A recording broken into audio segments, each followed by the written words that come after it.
can save ya, cause this is the season of funky behavior. I came to relax your mind, you can recline. On what? On this here rhyme. I like the style, I'm staying for a while. It helps me show cats that I'm versatile. I'll touch your dial, turn your frown to a smile. I'll make you feel like you're having a child. So relax and open up, child. I'm about to make you walk what? Pimp style or pimped out style. You don't understand the logic. See, if you don't have it all, I'll take a deposit. I got shit for you, it's alright indeed. It's like going to the garden and planting the seed. It might tickle for a second, but it won't bleed. So just relax, just hear a dope track. The vibes is real nice, everything is real fat. You don't have to do work, we do that. It's the type of place where you can wear your hat. Just relax and just hear a dope track. The vibes is real nice, everything is real fat. You don't have to do work, we do that. It's the type of place where you can wear your hat. Your entertainment at the same time, edutainment. In other words, you could call it bent. What I'm saying is that I'm here at your service. It's hard work, but then again, I deserve this. I'm helping people enjoy their spare time. I'm like an instructor when I'm doing my rhyme. Relax and just hear the dope track. It's really not all that, it's not like a gag. We like that when everything is relaxed and chill. You don't have to get fucked up or take pills, cause I like being myself, it feels good. Yo, it makes my meals taste good. It makes my meals taste good. It makes my meals taste good. It makes my meals taste good. So just relax. Here's your dope track. The vibes is real nice, everything is real fat. You don't have to do work, we do that. It's the type of place where you can wear your hat. Just relax and hear a dope track. The vibes is real nice, everything is real fat. You don't have to do work, we do that. It's the type of place where you can wear your hat. Just relax. My mind state, now balloon, it won't inflate. Just take the buzz, this much wiser kid, fuck the shade. And take it to a lower level, and dig a ditch for the devil. Got some more kids and pass the shovel. Dig a hole, take them on a spiritual roll. Lyrics unfold, either that or unroll the scroll. Episodes keep reoccurring and stifling. People's vision get blurring, their hearts start murmuring. I'm about 5 times iller than a Sherman. Introspection is God's gift to the miracle. I freak material, lamb's milk without the cereal. When MCs say your booty, they mean venereal. Your fake material hip-hop killers, they more faking than fucking Michael Jackson and Thriller. The status of a hoe, Quanto Costa. They wanna know how much it costs, kid, I bet for keep tell so me just relax and just hear a dope track. The vibes is real nice, everything is real fat. You don't have to do work, we do that. It's the type of place where you can wear your hat. Just relax and just hear a dope track. The vibes is real nice, everything is real fat. You don't have to do work, we do that. It's the type of place where you can wear your hat. Just relax.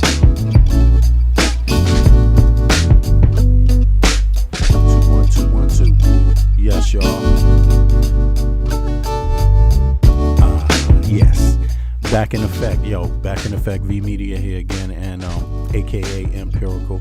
For those of y'all that don't know, I appreciate that. Yeah, thanks for that. Who was that? Ryan. Yeah, that song's called Just Relax. It's available on all streaming platforms. You know, YouTube, Spotify, with a title, all the different platforms, and it's from the LP called Love In, letter N, and then Madness. So for folks that want to check it out, no doubt, but I appreciate that. Actually, those tunes are a collection of tracks that I did maybe 20 years ago. 20 years, not maybe, in 2006. It will be 20 years ago, like literally. So yeah, but that's for folks that know I used to do a little music here and there, after, you know, and alongside of my DJing, which I was doing for many years as a young man and as a teenager. You know, I actually got a chance to go around and see some things as a DJ and doing some music. So thankfully for that opportunity, it allowed me to explore the world, you know, and see some different things outside of my own town, own neighborhood. First of all, own town, you know what I'm saying? And it starts there in your own town. Like, what parts of the town do you see? Do you enjoy? Do you hang out in? Are you limited in scope, or are you, you know, I was the type that from my youth was going all over DC. You see what I mean? And I mean that. I'm just saying, with my friends on our bikes to later on in life hanging out in the cafes and everything. When we were, in our late teens and things like that, we go all over the city, movie theaters, we'd just hang out, and then that turned into, when I was DJing, into clubs and things like that, all over the city. So big up to everybody from DC who, from any part of DC, Northwest, Southeast. I'm from the East Side. I'm from Northeast and Southeast, and I'm from the Hill and Anacostia, as you would say, and people that know DC know that the Hill is kind of split between Northeast and Southeast, but it's its own thing, so when you're that close to the border of Northeast and Southeast, it's the same vibe. It's just a street. It's just the other side of the street. You know what I'm saying?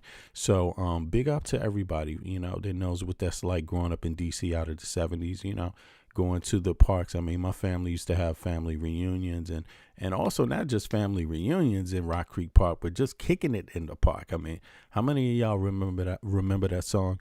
Doing it in the park, do, doing it after dark. Oh yeah, Rock Creek Park. Oh yeah, Rock Creek Park. Do. That was by the Blackbirds, Big up to the Blackbirds, man. Ooh, big up to the Blackbirds. As a matter of fact, those of you that are outside of DC and never heard of Nucci's Front Porch, you should go check out Nucci's Front Porch and the episode where they had the Blackbirds on there. Oh my goodness. That track, that live performance, I mean, well, first of all, it's on the front porch in DC. I mean, that's why it's called the Front Porch. But Nucci has brought some huge musician producers to that stage, the front porch, and of all types, from many different music genres, right? But the Blackbirds, I got to say, that have to be my all-time favorite.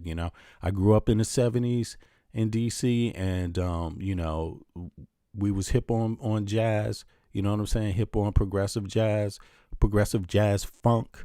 You know what I'm saying? Funk disco at a later stage. You'll be surprised with tracks. I mean, have you ever heard of? Well, I'm gonna keep it there for the moment. But in any case, y'all, we back, and for today and every other day, normally, you know what I'm saying? Well, this is all about what it's like to be an expat perspective on what's going on in the United States right now. As I say to people many times, just for background and qualification reference, I'm born and raised in Washington, D.C. I'm 55 years old. My parents on both sides of my family are from the colonial period in the United States of America. But as a grown-ass man, as I've said many times, I live outside of the United States. So I bring a little bit of that perspective, not a little bit, a whole lot of that perspective, and to the table in the dialogue. Now, don't get me wrong. There's a lot of people that think you can move outside of the U.S. and all of a sudden not be American anymore. You should try before you think something like that. You should try it yourself and then answer that question. These kind of things shouldn't be left up to guesses. You know what I mean? If you want to know, you should read, first of all, because many of Americans have lived outside of the U.S. and then gone back to the U.S., and they've written about it. You know what I'm saying? Many have stayed for years. Maybe some of your favorite artists. You never know. But having said that, right? Having said that, you should try it also. For me, it brought me a lot of perspective, not just on the outside world, but it helped me understand what it is to be American a little more from a different angle, an angle I didn't have before. I didn't have the privilege of having before because I was only given the opportunity to have that other angle before. You see what I mean? And so I would argue that Americans that travel outside of the U.S. and get a chance to see it might actually have a deeper perspective on what that means. And you may not always understand it because, see, I'm going to put it to you like this. Until you're an American and have living outside of the U.S., you don't know what that experience is like. And it could be in multiple types of experiences, depending on where you are. So you should try it also for yourself. But I know for me, it helped me deepen my understanding of what it is to be an American, straight up. Because at some time I had to look outside, I had to kind of be confronted with some of the inner things that in a different way. You see what I mean? In a different way. I put it to you like this. What we know in the U.S. is normal to us. Guns is normal to us. You know what I mean? A certain type of racism is normal to us. Certain types of food is normal to us. It's not normal to everybody else necessarily in the same exact way. So I had to learn one thing I could say generally, because this could go on forever. But one thing I could say, generally speaking, is when you're an American, we're used to moving so fast and deliberate, right? We're used to moving so fast and deliberate that you just have to realize that everybody doesn't move at the same time. And everyone doesn't perceive things the same way necessarily. You know what I mean? So yeah, I had to realize that, and also it helped me kind of slow down, kick back, and kind of look down the hill instead of running down it. You know what I mean? It gave me an opportunity living outside of the U.S. Really, it gave me an opportunity to look down the hill first, not just be in the motions moving around. You know what I'm saying? Who is that? Brian. Oh, Bren the dog. What's up? Yeah. But we're just getting started, y'all. By the way, but that, in any case, that's a little about myself. But what's going on in the U.S.? That's the big thing, and it's crazy. This is another thing outside of the U.S. I don't know if y'all know this, but a lot of people are waiting to figure out when is the United States leadership going to get some motherfucking brains again. The world is sitting back watching like, what are we going to do about this? Because a lot of people were used to doing business with the U.S.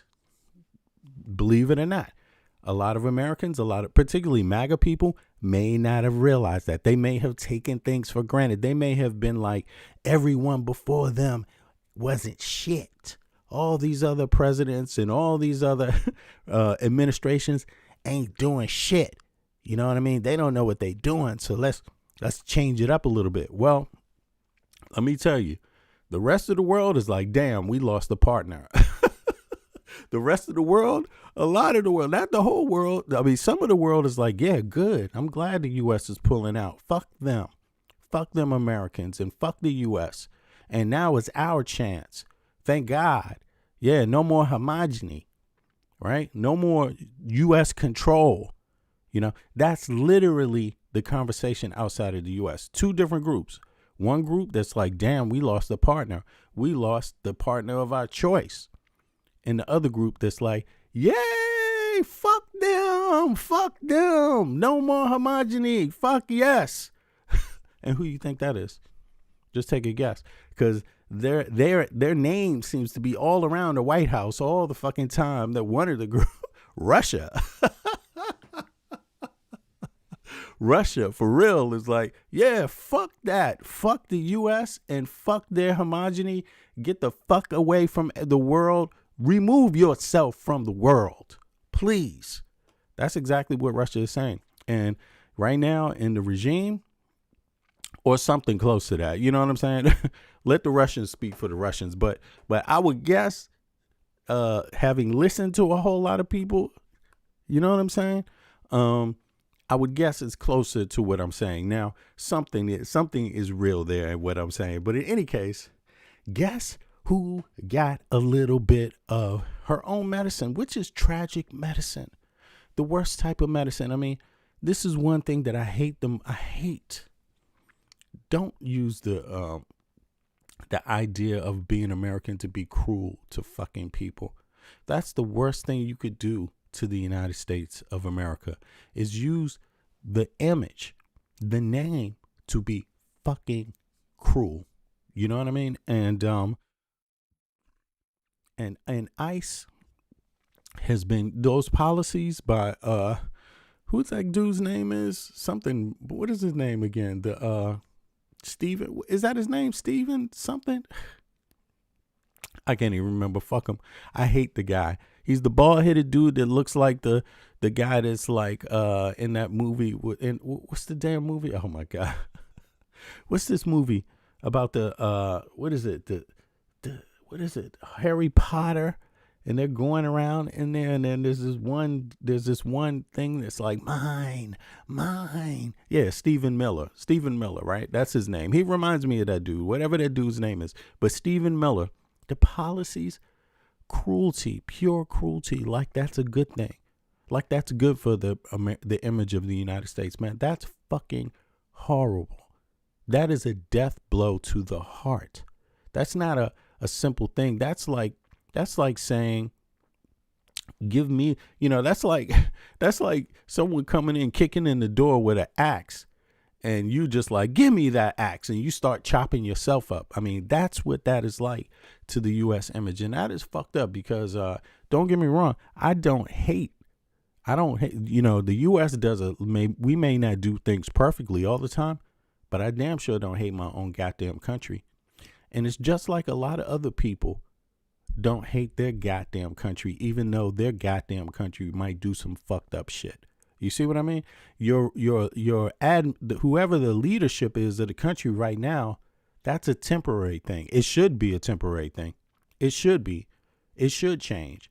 You know what I'm saying? And but that doesn't mean that your entire history is fucked up and is doomed to be fucked up. You see what I'm saying? When we're talking about countries. So I don't hate my country at all. I understand a lot of other countries are different. I understand being as though I've traveled a little bit. I've learned a lot of things ain't always perfect everywhere either. You know what I'm saying? But I'm happy to be from the part of the world that I'm from. More particularly, I'm happy to be from the West too. On top of that, I have a nice peaceful existence where I'm living in the West, in Denmark, in Copenhagen. You see what I mean? So I like my existence, and I would never shit on, the place that I come from or live. You see what I'm saying? Like, work to make things better wherever you are. But having said that, we got problems in the U.S. and when these problems are going to leave, hopefully they leave very goddamn soon. I mean, we don't really know. I mean, it could be any goddamn day. And having said that, let me see here. Is this up? Having said that, because of this leadership, and needing to have serious help, this leadership, their policies, Briefing got started. Hold on. Stephen Miller's policy, lo and behold, the policy is finally coming back to them. The policy is finally coming back to them now. You see what I mean? And so many families have had to sit back and think about, people, us Americans too, even if you don't have family now, it shouldn't take you to have family to understand that there's something wrong with people going in, kicking in people's doors and ripping mothers and fathers and families, separating families that way, taking babies and kids. That's fucking wrong. It's against people's human fucking rights. And if you don't know what the fuck human rights are, shame on you. Shame on you as a person. Shame on you. If you don't know what human rights are, shame on you. That doesn't make you a decent person. That makes people look at like, damn, sure. Like, we know on which side of rights and civil rights, not just human rights, because your civil rights come from your human rights. We know what side of rights you stand on. So when a person can't identify human rights violations like this, clear in your face, they wouldn't be able to protect nobody's rights in the country for anything, for any reason. And you've seen that be displayed, because the same law that they use to go grab these people and that they claim are illegal immigrants and say they're illegal immigrants, they're actually snatching American citizens up and throwing their ass up and kicking their ass out and sending them on a plane too. And this is where something else comes into play. When you put your hands on American citizens and challenge their right, their families, their right, their birthright, that's a dangerous situation to be in. That's not a good situation, because no American citizen has to allow you to tamper with their fucking life, manhandle them. What the fuck do you think you're doing? Like, no. Just like The expectation is that the citizens don't manhandle fucking ICE. That's the same expectation American citizen has of ICE and every other government agency. Like, you're not here to fucking throw us around and push us around and harass us. We're the ones who pay your motherfucking bills. You wouldn't exist without my fucking ancestors fighting for your right to fucking exist. That's what it's about. So, but in any case, they want to throw illegal immigrants around. Like it's just an easy, funny thing. Like it's okay. Well, Caroline Levitt got some. Her family got some. And they're going to get some more. Because this shit applies to everybody. That's what they say, right? It applies to everybody. The way they wrote these laws, they wrote them so loose that they didn't give a fuck about an American citizen's life being affected or anyone in their own life. Now, please, we're going to sit back and see if she changes the law or she gets special treatment, right? Special treatment. Let's see how that goes. But this is her before her family member got snatched. Let's take a listen into what's being said right now. She's so happy, so gleeful, so cheered up to be able to separate your family. Governor Ron DeSantis. Does she got her cross on, by the way? I'm curious. Where your cross, lady? Where's your cross at? You lying ass. You devil. Congressman Byron Donalds and other state and local leaders. Hold on. Let me make her face bigger. Let me make her face bigger so you can see her phony ass smile as she smiles while she talks about separating people's families. Like, ooh, wow, I don't feel nothing makes me better than to snatch a little child from his mother. Here we go, Caroline. We hope to see many of you there. The facility is in the heart of the Everglades and will be informally known as... Oh, wait a second. I forgot to tell folks one thing. Right about now, I'm about to put the chat in subscriber mode. So, click subscribe if you want to be in the chat. If you're not subscribed, all you got to do is for free. And by the way, you'll only have to wait 1 minute after you subscribe to get in the chat. The least you could do is support the channel that you watch. Thank you. Alligator Alcatraz. There is only one road leading in, and the only way out is a one-way flight. It is isolated and surrounded by dangerous wildlife and unforgiving terrain. The facility will have up to 5,000 beds to house, process, and deport criminal illegal aliens. She's like, this is an efficient and low-cost... Unforgiving terrain. Oh, wow, that just makes me feel good. And if you thought that the flowers were nice, no, they bite. It's like, what the hell? Unforgiving terrain.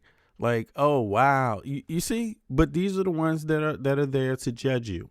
They're there to judge you. Like, there's no recourse, you know? Fuck you, Caroline, okay? You're nobody. You ain't shit. You're just another fucking person scraping money, begging for fucking tax dollars.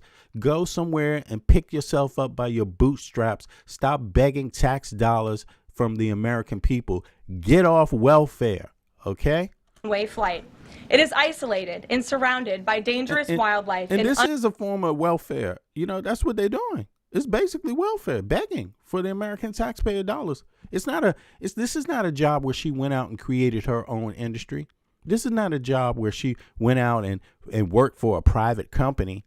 Nope. This is begging from the government. That's what she's doing.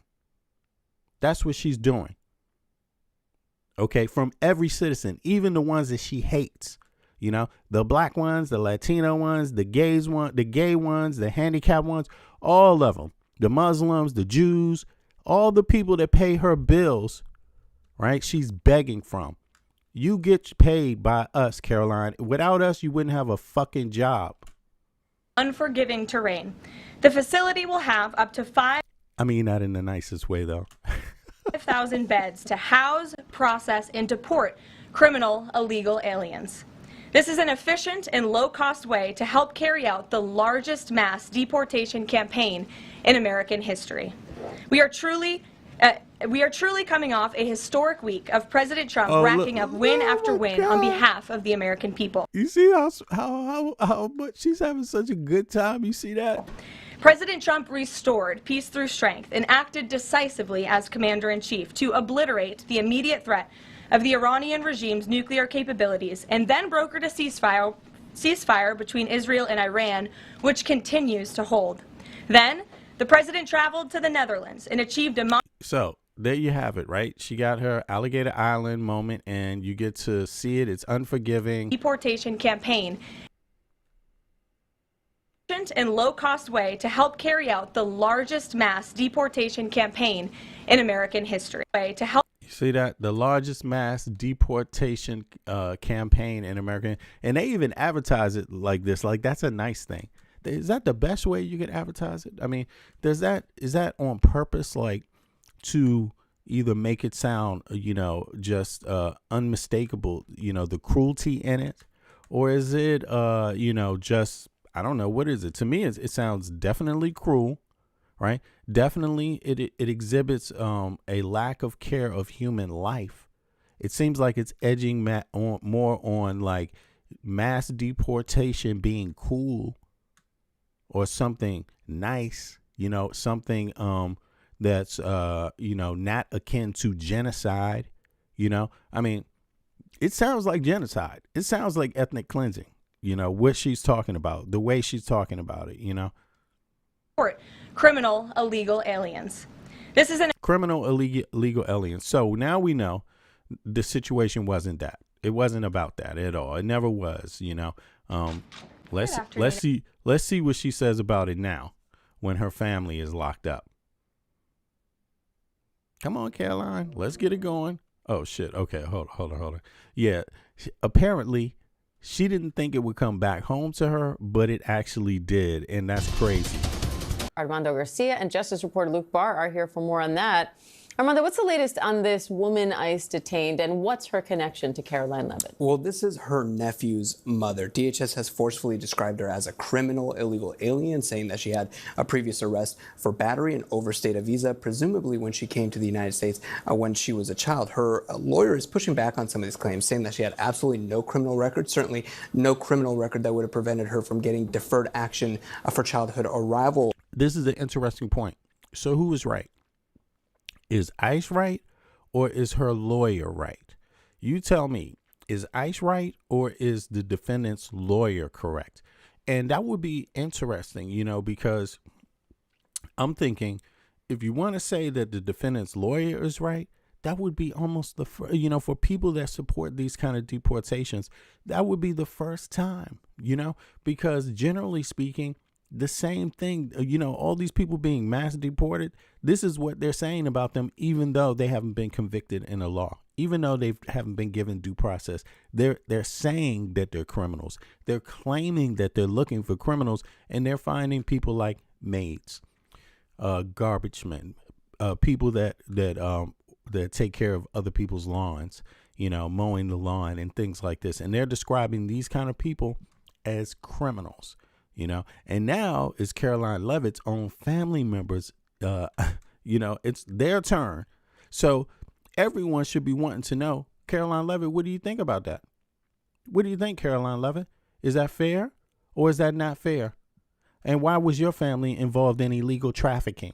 Just the starkest language possible, because this is the language she uses to everyday Americans herself. Status. And he's also saying that this is somebody who is now being held in Louisiana, thousands of miles away from home. They plan to challenge her arrest in federal court.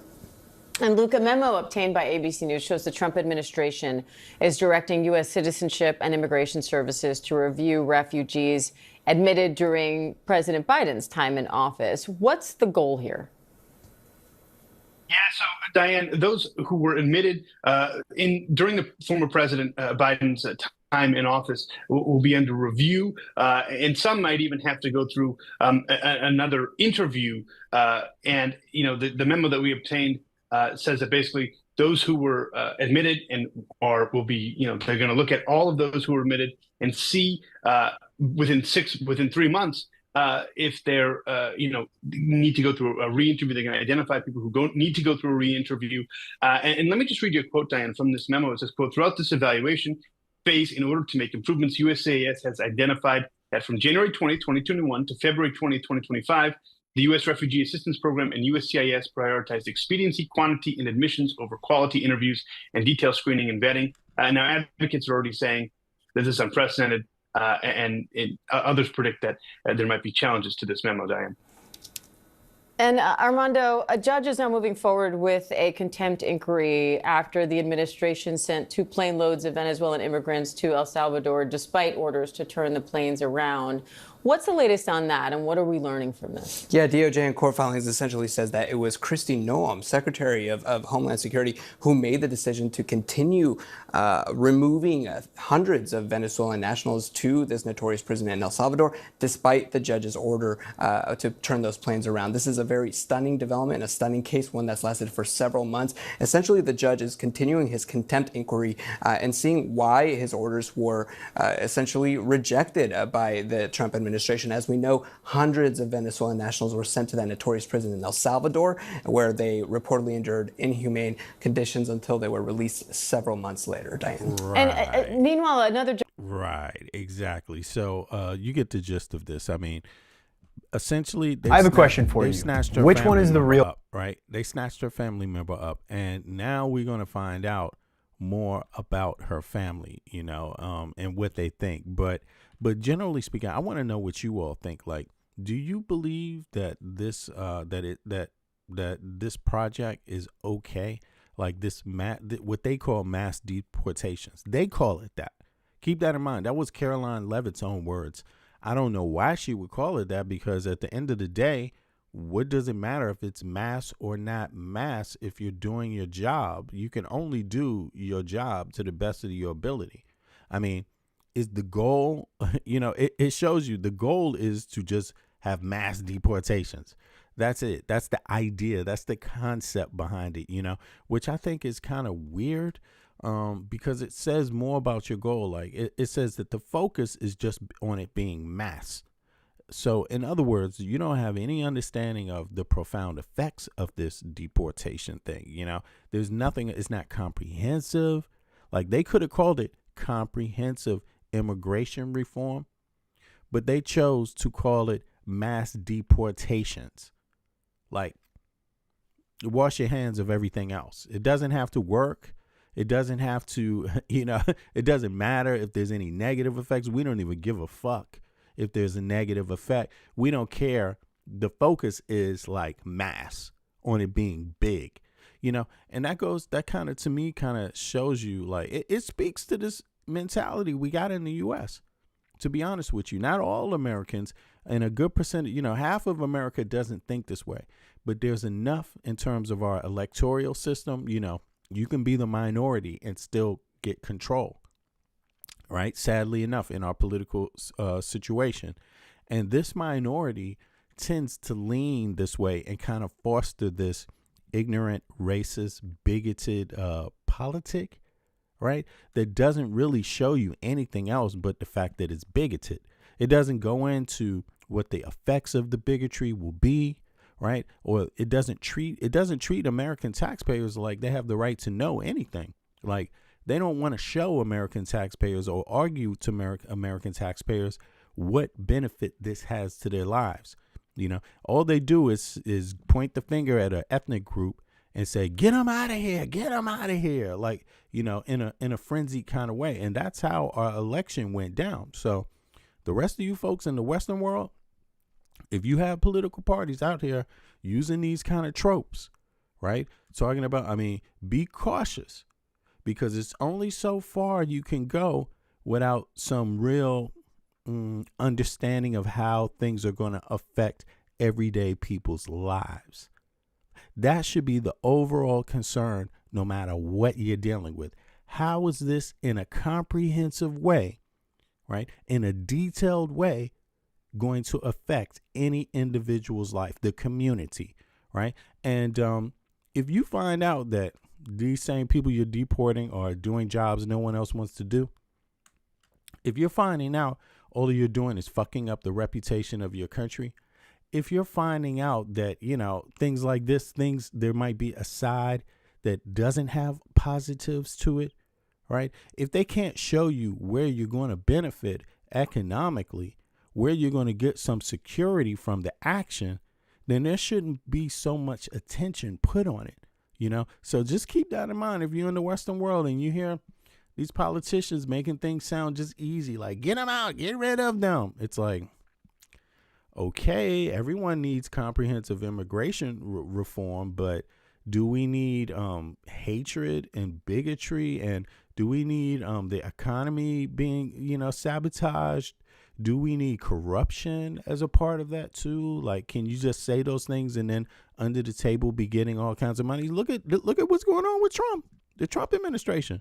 I mean, they walked in foreign powers due to corruption, and they blanketed, they covered themselves, and we're looking for the immigrants. We're looking for the immigrants. We're going to solve the immigrant problem. That's what they told people. They didn't. I mean, they told people they were going to bring the prices down too. Haven't done that. They skyrocketed. They told people they were going to bring security. The past administration, they were weak on security. Oh my God! Now look at the whole shit. The entire Western world is basically weak on security. Weak on security, like as in people don't know what the economy is going to look like tomorrow.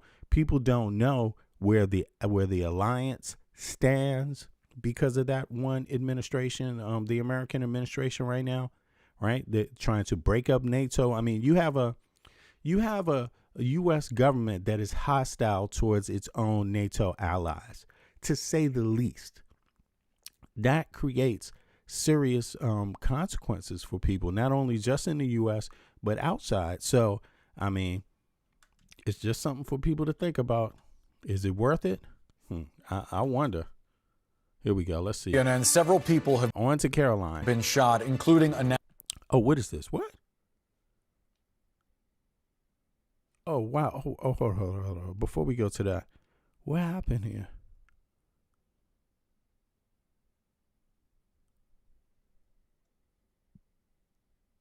Wait a second. Did I miss this?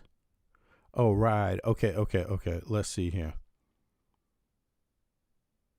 Is it this one? Yeah, I skipped right over it. Here we go. Jim Hurts. Let's see here. I want to see more about Caroline Levitt's family. Sorry about that, y'all. Right now, the mother of White House Press Secretary Caroline Levitt's nephew has been taken into Immigration and Customs Enforcement. Levitt's former partner, after he confirms his son's mother is in ICE custody. Photos published on a GoFundMe site show Michael Levitt's former partner, Bruno Ferreira, a source confirming she was taken into ICE custody in Riviera. So Michael Levitt, is that her brother? Michael Levitt? Let me see something. He says he simply wants the best for him. Because Michael Levitt and his young family on their front steps tonight. He didn't want to go on. Okay, here we go. Let me bring it back. Our Ariel Metropolis spoke to Levitt's brother tonight, the father of that boy, about this arrest. She joins us here in studio live now. Ariel. Steve, we spent almost half an hour with Michael Levitt and his young family on their front steps tonight. He didn't want to go on camera because he says he's concerned about his son's privacy, but he says he simply wants the best for him. So can the baby be called an anchor baby? Because this is what a lot of MAGA supporters talk about too. Like, why did you have the baby here? Did you have the baby here just so they could be an American citizen? Why didn't you have the baby somewhere else where they came from? You know, that's what a lot of them say. So I'm just curious here. I mean, and see, here's the real thing. The truth of the matter is that a lot of these immigrants work for a lot of these rich ass MAGA people too.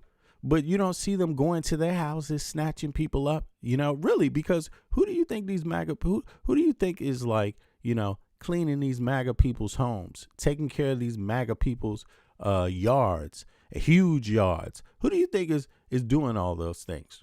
You think it's what? Who do you think it is? American citizens? I mean, you know, and how much do you think these people typically get paid? You know, I mean, come on. It's simple. I mean, if you want to know where the illegal immigrants are, go to Mar-a-Lago. Who's there working? You know, who worked in Trump Tower? You know what I'm saying? I mean, really, it's amazing. But their policies that they actually attack other people on, they actually employ themselves. So, and this is a perfect example of it. Like, she talked this talk about Alligator Island, Alcatraz Island, and laughing about it, how the environment is so unforgiving. That's inhumane speech. done on purpose to the world, to the whole world. The whole world is supposed to watch this. The rest of the West and everybody else is supposed to watch this and consider this fucking normal. And now you find out that her own brother, within her own family structure, she actually immigrant background in her. Click the like button, y'all. I mean, what could be more of a what could be more hypocritical than that? I mean, she's running around chasing people. Why did you go to his fucking house from day one? And you knew that, Caroline. You fucking knew it. You knew it. You see what I'm saying? She knew that her brother was married to an illegal immigrant herself. She knew. That's the context of this. You know, all the attention should be on Karoline Leavitt. Like, yo, Caroline, how could you do this? You knew it the whole time. Why were you faking? You know what I'm saying? Why did you let everybody else's family get snatched up, but you didn't direct ICE to your own brother's home or whoever that is? Is that her brother? Let me know if that's her brother. I'm assuming. I mean, I'm hearing some shit like it. I mean, to me, it sounds like she's talking about her brother. But let's see here. Immigration and Customs. Let's hear this one more again, just to make sure. Enforcement custody. A source confirming that to News 9 tonight. Now, Leavitt, of course, grew up here in New Hampshire. Much of her family still lives here. Our Ariel Metropolis spoke to Leavitt's brother tonight, the father of that boy, about this arrest. She joins us here in studio live now. Ariel. Steve, we spent almost half an hour with Michael Leavitt and his young family on their front steps tonight. He didn't want to go on camera because he says he's concerned about his son's privacy, but he says he simply wants the best for him.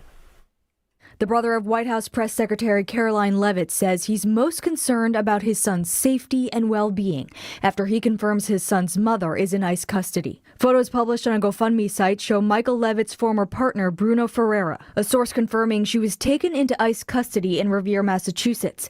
DHS saying she's being held at an ICE facility in Louisiana. Do me a favor, y'all. Click the like button. Now, check this out. She's being held here. And forgive me, you know, it's like, I don't wish the child any harm at all. You know, I feel really sad for the child.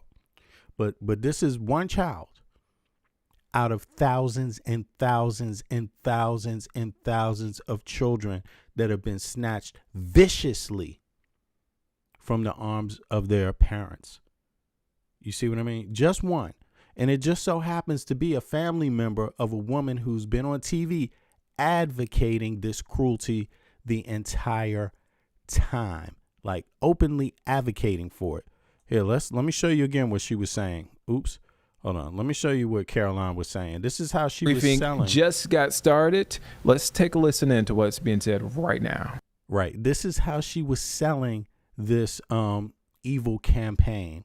You know, this fascist mass deporting campaign. Listen Governor to her. Ron DeSantis, Congressman Byron Donalds, and other state and local leaders. We hope to see many of you there.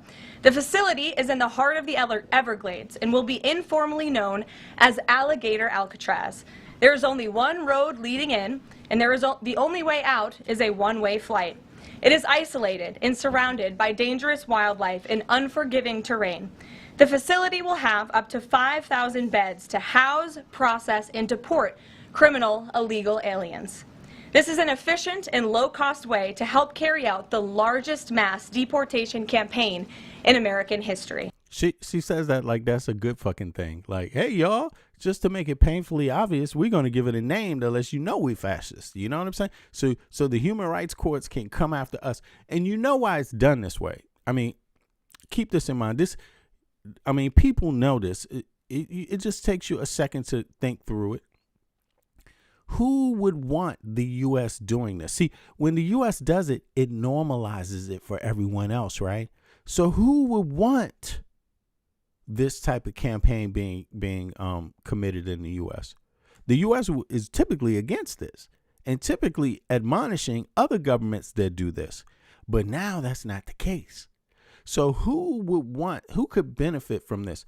Other nations that do this to their fucking people all the goddamn time, or do this to people all the goddamn time, that treat people like animals all the goddamn time. That's who would want this. You see what I mean? That's exactly who would want this. You see, now, Let's play some more. This is her talking about Alligator Island, right? You know, and how cruel it is, you know, how unforgiving the place is, you know, and also how cheap this cruelty cost, you know. Criminal illegal aliens. This is an efficient and low-cost way to help carry out the largest mass It's low cost and efficient. deportation campaign in American history. We are Not cruel, low cost and efficient, but nothing about the human cost. truly coming off a historic week of President Trump racking up wins. Okay, so you heard that, right? And now it's her family member, her brother. her brother's old child, you know, her brother's old wife is getting snatched up. This shit is crazy. The mother of White House Press Secretary Caroline Leavitt's nephew has The mother of the nephew. Okay, that's what they call it. The mother of the nephew. Okay, same thing. Family member, right? Now, how come she didn't turn him in the beginning? It's like 10 months into this fascist, project that they have going on there at the White House, right? And so she knew about this person all the whole time. She knew, and there's no goddamn excuse if you didn't. Okay, you should be watching your own family, not watching everybody else's. But listen, here it is. Has been taken into Immigration and Customs Enforcement custody. A source confirming that to News 9 tonight. Oh, wait a second. Hold on. Her brother showed no concern for his son's mother. It's possible he's avoiding a custody battle. His sister Levitt assisted. Okay, hey, I would not be surprised. Thank you for that, Chris. Yeah, her brother. Okay, so it is her brother. That's what I thought. So why did they keep saying her nephew? Like, the nephew is the child that's taken, right? Is that what they're getting at? But it sounds so weird the way they would say it that way. I assumed it was the brother. But when they said nephew, I'm like confused. But this is why didn't she? I mean, okay, so you saying that they turned them in now, but it still doesn't matter. Think about this. You know, they're the one that implemented this cruelty. So why didn't she start there? Why didn't she start with her own family? This is 10 months in. You see what I mean? She knew that from day one, you know? So what's the whole thing about it? That means her family was covering this up and lying about it, basically, to the American people. And this is where it becomes a problem, because I'm not saying I'm against this type of campaign. I'm against this shit. But from her perspective, what she's arguing, right, is that these policies are good. So if these policies are good and you're the one getting paid off the American people's tax dollars, because we are paying her salary, she's supposed to start at home. She's not supposed to deliver all this lip service to everybody else. Yo, lady, start your fucking ass at home first before you preach to everybody else. And she didn't start at home. Like, that is terrible. Now, Levitt, of course, grew up here in New Hampshire. Much of her family still lives here. Our Ariel Metropolis spoke to Levitt's brother tonight, the father of that boy, about this arrest. She joins us here in studio live now. Ariel. Steve, we spent almost half an hour with Michael Levitt and his... Yo, somebody in here typed in, who is this? We literally are just following U.S. protocol. No, you're not just following U.S. protocol. You're not doing that. Listen, denying people due process and denying people their, Fourth Amendment rights is not following protocol, you asshole. Shut the fuck up. Okay? Like, don't be insulting here, you stupid ass. Okay? They're literally touching American citizens. Okay? Actually, one American citizen, I think, got killed. But they're grabbing American citizens that have their IDs that are literally saying, I'm an American citizen, and they're detaining them, you fuckhead. You're not following protocol. Should shooting your ass because of that be protocol then? I mean, what's the protocol that the American citizen is supposed to do when somebody's violating their rights? What's the protocol for that? When you violate my rights, what's the protocol? In a country where people carry guns and have the right to carry guns to defend their life, to defend their property. What's the protocol for that? So people better learn real fast. You're not just following protocol. And you might be concerned about Americans being pissed off about illegals. Yo, you are talking about, they are actually grabbing up American citizens. That's enough. One is enough. One is enough. And you think people ain't pissed about that? And if you don't think people are pissed about that, you're going to have a rude goddamn awakening. This is not protocol. Violating due process is not protocol. Young family on their front step. Racial profiling is not protocol. You're not following protocol. You're being a fucking bigot and a fucking racist. And Caroline Levitt, the queen of this bullshit, is a hypocrite because she didn't start in her own fucking family before she went out on TV advocating this plan for everybody else's fucking family. She's a fucking hypocrite. Okay, I don't want to fucking hear that bullshit. She is a hypocrite. I don't give a fuck about the rest. That's it. You get no more chances. And you're the worst type of hypocrite because you're getting paid off the American people's tax dollar. You're a begging ass government welfare cheese fucking hypocrite pretending to be special when you ain't shit. Caroline Levitt ain't shit. Like, she's a whole fucking hypocrite. Straight up. And this is her story right here. You're watching her story. She didn't start. She knew that her brother or her uncle or whoever the hell that is had any, according to them, illegal immigrant in their midst, and they covered it up. According to her, that's a fucking crime. Tonight, he didn't want to go on camera because he says he's concerned about his son's privacy, but he says he simply wants the best for him. I want the best for him. The brother of White House Press Secretary Caroline Levitt says he's most concerned. It does sound like they finally turned her in. It does sound like that. The cat got out of the bag, right? The cat got out of the bag. I would really like to look her in her eyes. I hope everybody asks her about this every fucking day of the week so she can show up with her lying ass fucking cross, because she's not a goddamn Christian. She's a Satan worshiper. Okay? Show up or there on TV and just keep flapping her lips in these goddamn lies. I hope that happens to her. About his son's safety and well-being after he confirms his son's mother is in ICE custody. Photos published on a GoFundMe site show Michael Levitt's former partner, Bruno Ferreira, a source confirming she was taken into ICE. I mean, excuse me, y'all, but that's how I feel. I'm just saying, I'm only here to say how I feel. Custody in Revere, Massachusetts. DHS saying she's being held at an ICE facility in Louisiana. Michael Levitt spoke to WMUR off camera on his front porch tonight, telling us that his son has lived with him since he was born, but Ferreira has maintained a relationship with the boy. That sounds kind of suspect. That sounds suspect the way they're giving these comments, though. Like, they're emphasizing that he's lived with him since he was a boy, but then they don't emphasize the same thing for the mother.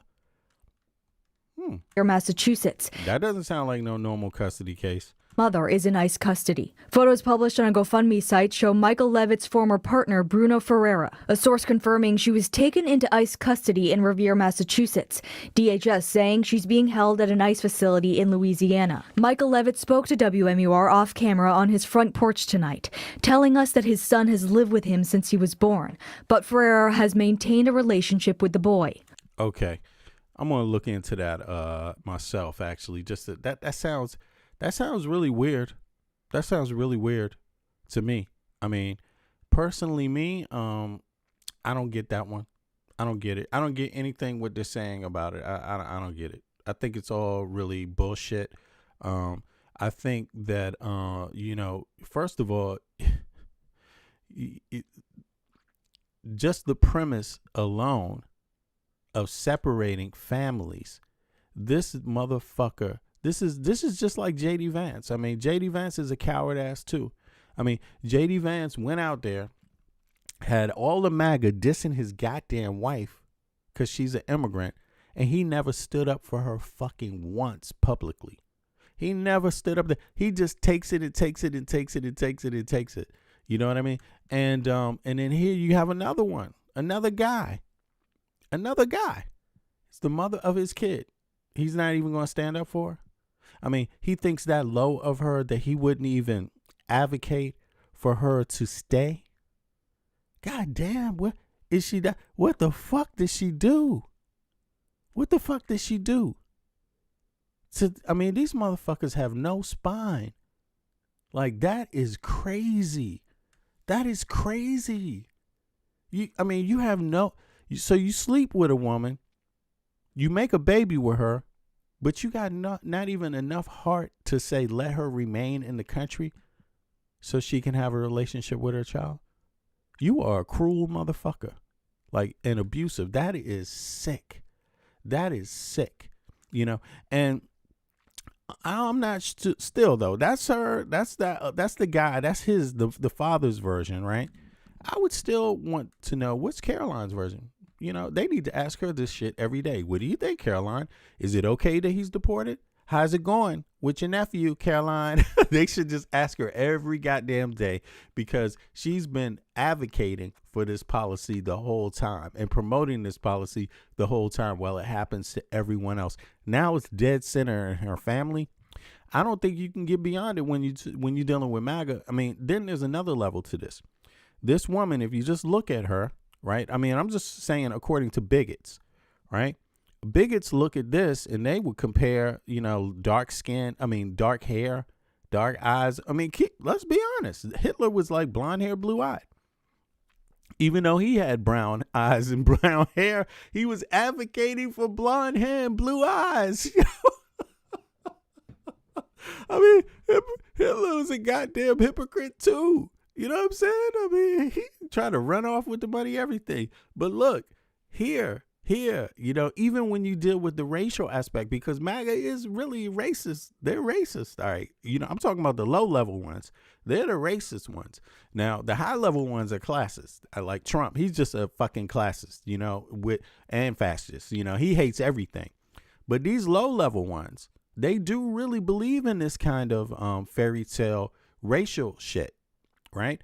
And within that context, it's interesting here because she's where did they say she's from? She's got brown hair, but the brother was with her. She's not from the United States. Let me just pull this up real quick. Let me just pull up some facts here. Let me see here.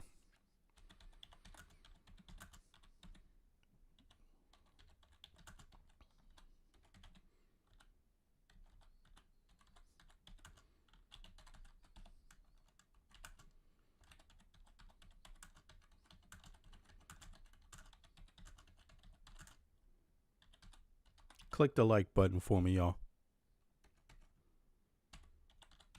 I just want to find out where she's from. Hey, pretty soon I'm going to have this app where I'm going to allow people to hop up, people that want to hit the screen. As long as you have your camera on. Oh, no, actually, your camera on, excuse me, and have a clear functioning mobile device or otherwise, right? But let me see here. It says, Bruno, what's her name? Okay, she's from Brazil. So it's, and big up to Brazil. Big up to Brazil. Now, don't get me wrong. I hate Trump's policy. I think Trump is full of shit. So please focus on the context of what I'm saying, in light of Caroline Leavitt and Trump being a bunch of hypocrites. Now, Trump's own wife is an immigrant. You know what I'm saying? And also to the MAGA people, what does her hair look like? Does she look like the blonde hair, blue eyed? I mean, really? Does she? It's just something for the MAGA people, the people that have this racial identity thing. And, but in any case, this is a Brazilian, right? She speaks Portuguese. I guess that's her first language, which is a Christian. Let's be honest. Portugal is pretty much Christian. A lot of Christians or Christian background, Christianity ran through there. You know what I'm saying? On the colonizing tip. So just like it did the United States of America, right? So let's put that in context too. Let's make that part of the context too. Let's frame it. Let's look at Caroline, who claims to be a Christian, right? Because she's the one wearing that cross around, right? Now she's likely deporting another Christian. And I'm not saying there should be this type of like bigoted processing. I'm not claiming that, but I'm just saying, in the scope of MAGA and all the claims they make, and this administration and all the claims they make, they go out preaching to other people. Like J.D. Vance did come to Europe preaching about, what did he say? Values and this kind of stuff, code language, values for freedom of speech, which is basically anti-immigrant, anti-Western. You see what I mean? It's codified, so you gotta read through that. Now, in context to that, what is this all about? Like, what the fuck is this about? The United States and Brazil basically have the same history. European colonizers came to all parts of America. They came to the South first, in case you don't know. Right? They came to Brazil. To what's known as Brazil today. And the Spanish and the Portuguese came. Then, of course, that populated the Cuba and those islands there, and Haiti and all of that. And then, the United States. You see what I mean? So, the North came later. The first hit was South America and the Caribbean. You see what I'm saying? So, in lieu of that, what is this doing culturally? What is this really doing racially? What is this deportation effect? Like, what does it achieve? Because South Americans have descendants of Africa, they have Native American populations, and they have descendants from Europe. And then there's also some Asians and things like this. So what are you accomplishing here? I mean, I'm not really getting it, to be honest with you, but so I don't advocate for this, and I don't advocate for a racist policy either. But you could see this fascist stuff, within the scope of fascism. I'm just curious about this now. But let's play a little more. Oh, hold on. Now it says, according to her lawyer, the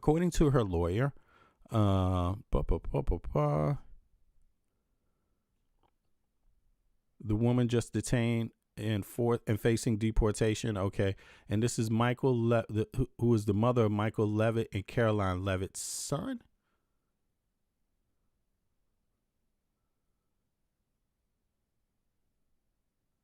I'm not getting how that's written. Okay. So in any case, Bruna Caroline Ferreira is originally from Brazil. According to her lawyer and family reporting, she migrated to the United States as a child, right? With her family. Okay, she migrated with her family. Okay, now let me see. That's from Voice of America, Voice of New York. Okay, detention and deportation facts. She was detained on November 12th, 2025, in Rivera, Massachusetts, a Boston area suburb. Okay, she is currently being held at a processing center in Louisiana. That's all the way across the whole fucking country. According to U.S. immigration. Just think about that. I mean, that is crazy. She's in custody and already on the exact opposite side of the country. Like as far south as you could go. Just in case you want to make sure the mother and the child never see each other again while they're waiting it out to find out what's going on. I mean, let me see here. She's facing removal proceedings. Okay. Family relationship. She is the mother of an 11-year-old child whose father is Michael Levitt, Karoline's brother. So I was correct. It is Karoline's brother. And see, this is what I'm saying. I mean, she's been advocating for these type of deportations the entire time, yet she knew that her brother was facing these same type of situations, but yet she never talked about it when she went on camera. She kept it a secret. She gleefully talked about immigrants being thrown in inhospitable situations, unforgiving situations in an unforgiving island, Alligator Island. She talked about it gleefully to promote and advocate for the policy for everyone else to have to succumb to and witness at threat of their own peace of mind and peace of life, right? Security. When she knew 10 months ago that this was her own goddamn brother's situation. Now, I'm sorry, but that's some motherfucking bullshit. That's some goddamn bullshit. That is bullshit. That's called being a fucking hypocrite. At least mean some shit for real. And this is a clear indication that she fucking doesn't, because she doesn't fucking live it herself. And she had the opportunity to live it herself. She chose not to. She waited until, later to deal with that one. First your child. First your sister or your brother or your cousin. Not mine. I'm not. Mum's the word. She kept it a fucking. This is some bullshit. This is some bullshit. All right, hold on. Let me see here. That bit says, okay, the reason. What's up, bits?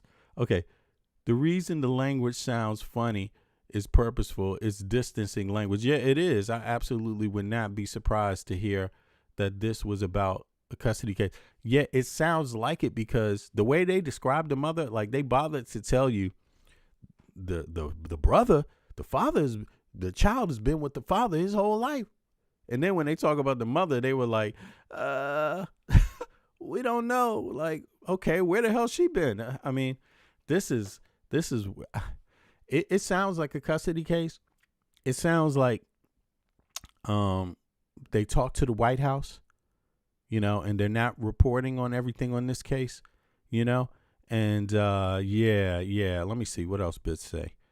Clearly she was married to Levitt's brother. Yeah, as that would have given her citizenship. That gave her citizenship, all right. I mean, why didn't it? Well, it would have gave her the right to live. It would have gave her a residency, family reunification, which is supposed to be part of the law in the U.S. What the hell? Is there not family reunification? I mean, let me look that up also. I don't get that. I don't get that. What? How is that? I don't get that. But in any case, this is cruel. This is totally cruel. This is the lowest that the U.S. administration can go. And Caroline Levitt is showing you how low she can go. This is it. This is the level of cruelty and stupidity and ignorance. I mean, is this part of the mass deportation plan? These are the criminals. Listen to this.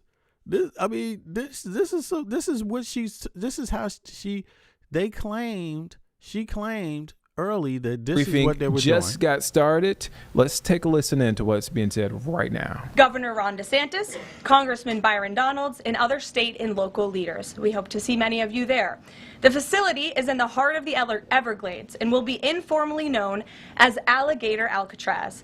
There is only one road leading in, and the only way out is a one-way flight.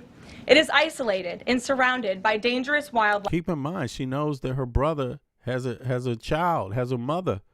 Right here, while she's saying this shit, has a child and a mother. The child has a mother. She knows that her brother, own partner, is from Brazil, and they have a child together. While she's saying this, while she's talking about the people that are going to be hunted down and thrown in this place. I mean, this is demented. This is sociopathic behavior here, y'all. This is wrong. This is fucking sick. This is evil. It is evil. The facility is in the heart of the Everglades and will be informally known as Alligator Alcatraz. There is only one road leading in, and the only way out is a one-way flight. It is isolated and surrounded by dangerous wildlife and unforgiving terrain. The facility will have up to 5,000 beds to house, process, and deport criminal illegal aliens. All right, now criminal illegal aliens. You see that? Now let me hear how she responds to the press. Of course, nobody ever said, "What about your brother's wife?" But let's hear. Maybe they couldn't because she was keeping it a secret. Our Fed Chair, Jerome Powell, as the Hold on, let's see here. We've seen the opposite. We've seen a massive deregulation campaign take place. We've seen inflation completely diminished from where it was under the reckless spending and the bad policies. It's good we go back because she's capping about all kinds of shit here. We've seen record inflation go down. Yo, what the fuck, lady? Like, she's a cruel woman, and this is sociopathic. I don't give a fuck. You can't lie like this to people openly every day and gleefully lie. Just gleefully lie in their face, and this not be some serious bullshit right here. This is fucked up, man. She doesn't care for people, period. Of the previous incompetent administration. I would remind the Fed chair, and I would remind the entire world, that this is a president. All right. Well, she's not. Apparently, they didn't ask her a question about her brother's daughter or brother's son or the child or her brother, But here, let's listen. Confidence This is crazy, man. This is so crazy. Actually, when is this going to stop? That's all I have to say. When is this loony shit going to stop, man? It's just has been taken into Immigration and Customs Enforcement custody. A source confirming that to News 9 tonight. Now, Levitt, of course, grew up here in New Hampshire. Much of her family still lives here. Our Ariel Metropolis spoke to Levitt's brother tonight, the father of that boy, about this arrest. She joins us here in studio live now. Ariel. Steve, we spent almost half an hour with Michael Levitt and his young family on their front steps tonight. He didn't want to go on camera because he says he's concerned about his son's privacy, but he says he simply wants the best for him. The brother of White House Press Secretary Caroline Levitt says he's most concerned about his son's safety and well-being after he confirms his son's mother is in ICE custody. Yo, I've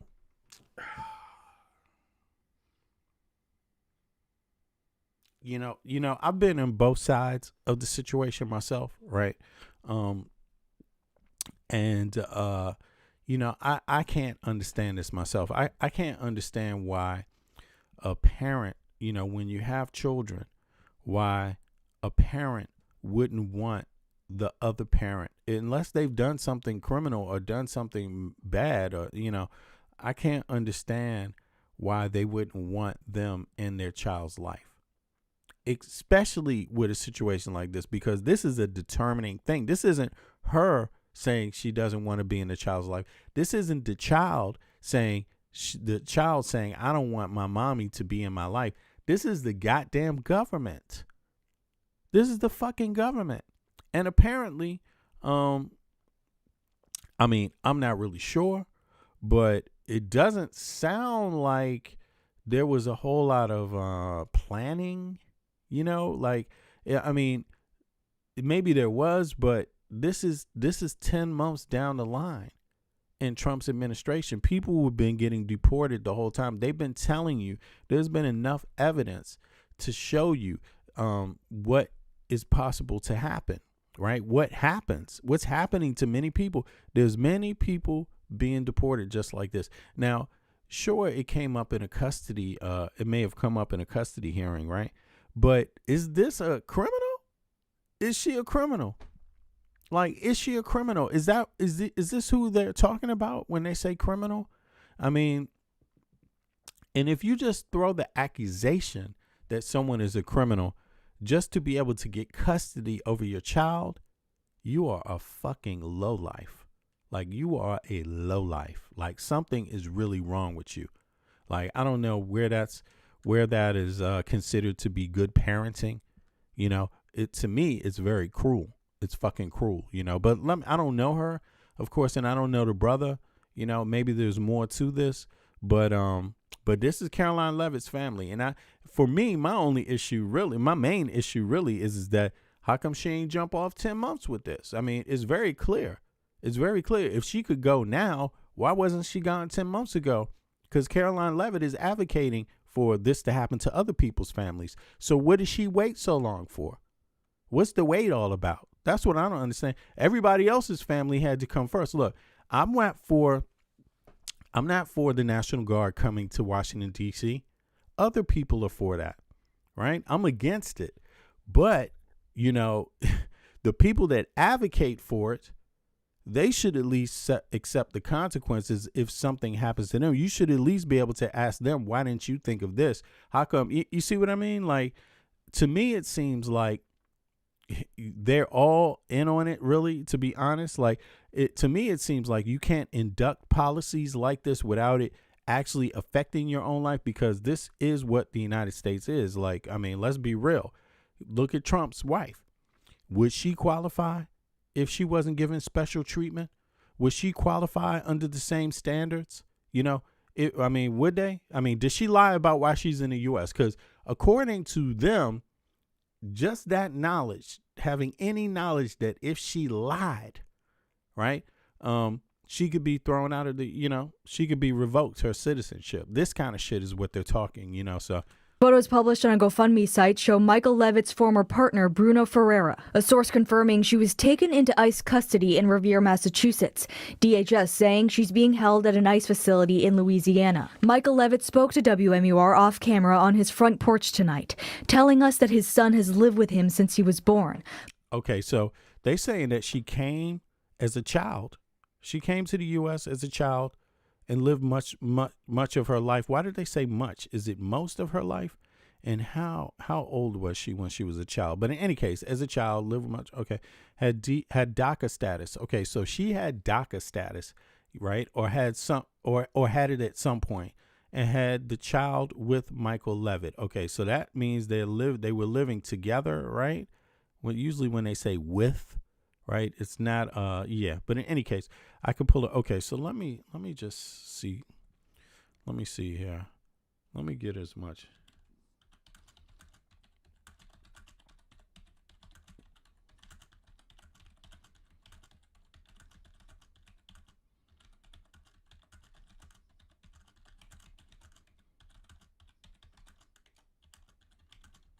Two seconds.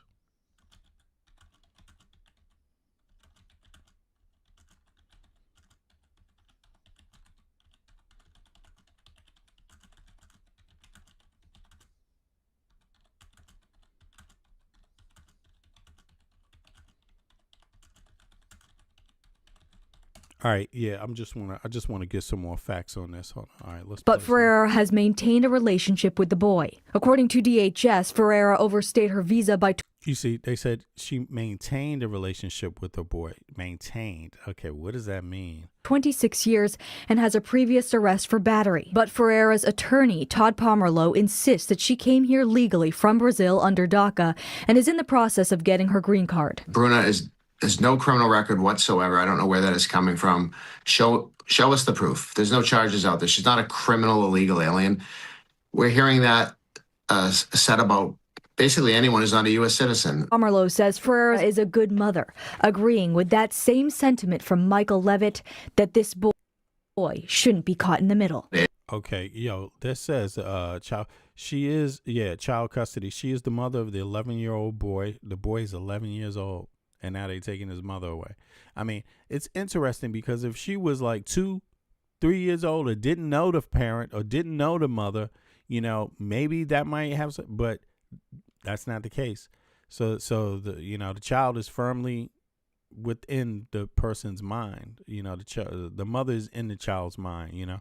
Most outlets say the child lives full time with her father, Michael Levitt, in New Hampshire, and has never resided with the mother. Reports call relationship between Bruna and Michael a former engagement. Okay. Former fiance relationship, and say they share custody arrangements. All right. I'm curious if think about this, how it's being described. They say it's an engagement. So did they live together or not? That's what I want to know. But there doesn't seem to be a lot of information on whether they live together or not. But if you're somebody's fiance, that means you're about to get married. In my mind, you probably live together. Like, I don't know. People have the right to have different kind of relationships, and girlfriend and boyfriend status. I'm curious about that. But let me see. Other reports. Okay, let me see. Multiple local news outlets and family statements say her parents immigrated December 1998 and brought her with them. That specific arrival month given in reporting. If the date is correct, she's been in the U.S. continuously since 1998. That's 27 years. So that means she came when she was around 6 years old, y'all. And she's been in the U.S. 27 years. So that means she knows the U.S. more than she knows Brazil. That's what that means. So, okay, let's hear some more. And his mom is locked up sitting in Louisiana where she should have never been in the first place. Now, Ferreira's attorney also says that they're going to continue to fight to get her out of custody. We were also in touch with Press Secretary Leavitt tonight. She declined to comment. Oh, no surprise. You better ask her again. You know what I'm saying? But what do y'all think about that? Like, she's been in the country 27 years, right? And she came when she was 16 years old. She obviously knows the U.S. better than she knows Brazil. So what do you think? Should she be allowed to stay? Put a 1 in the chat if she should be allowed to stay. Put a 2 in the chat if your answer is no. And put a 3 in the chat if you don't really know. All right. I think she should be allowed to stay. So put a 1 in the chat if you think she should be allowed to stay. 2 if your answer is no. And 3 if your answer is you don't know. Okay. I think she should stay. Okay, let me put 2 here. I think she should stay.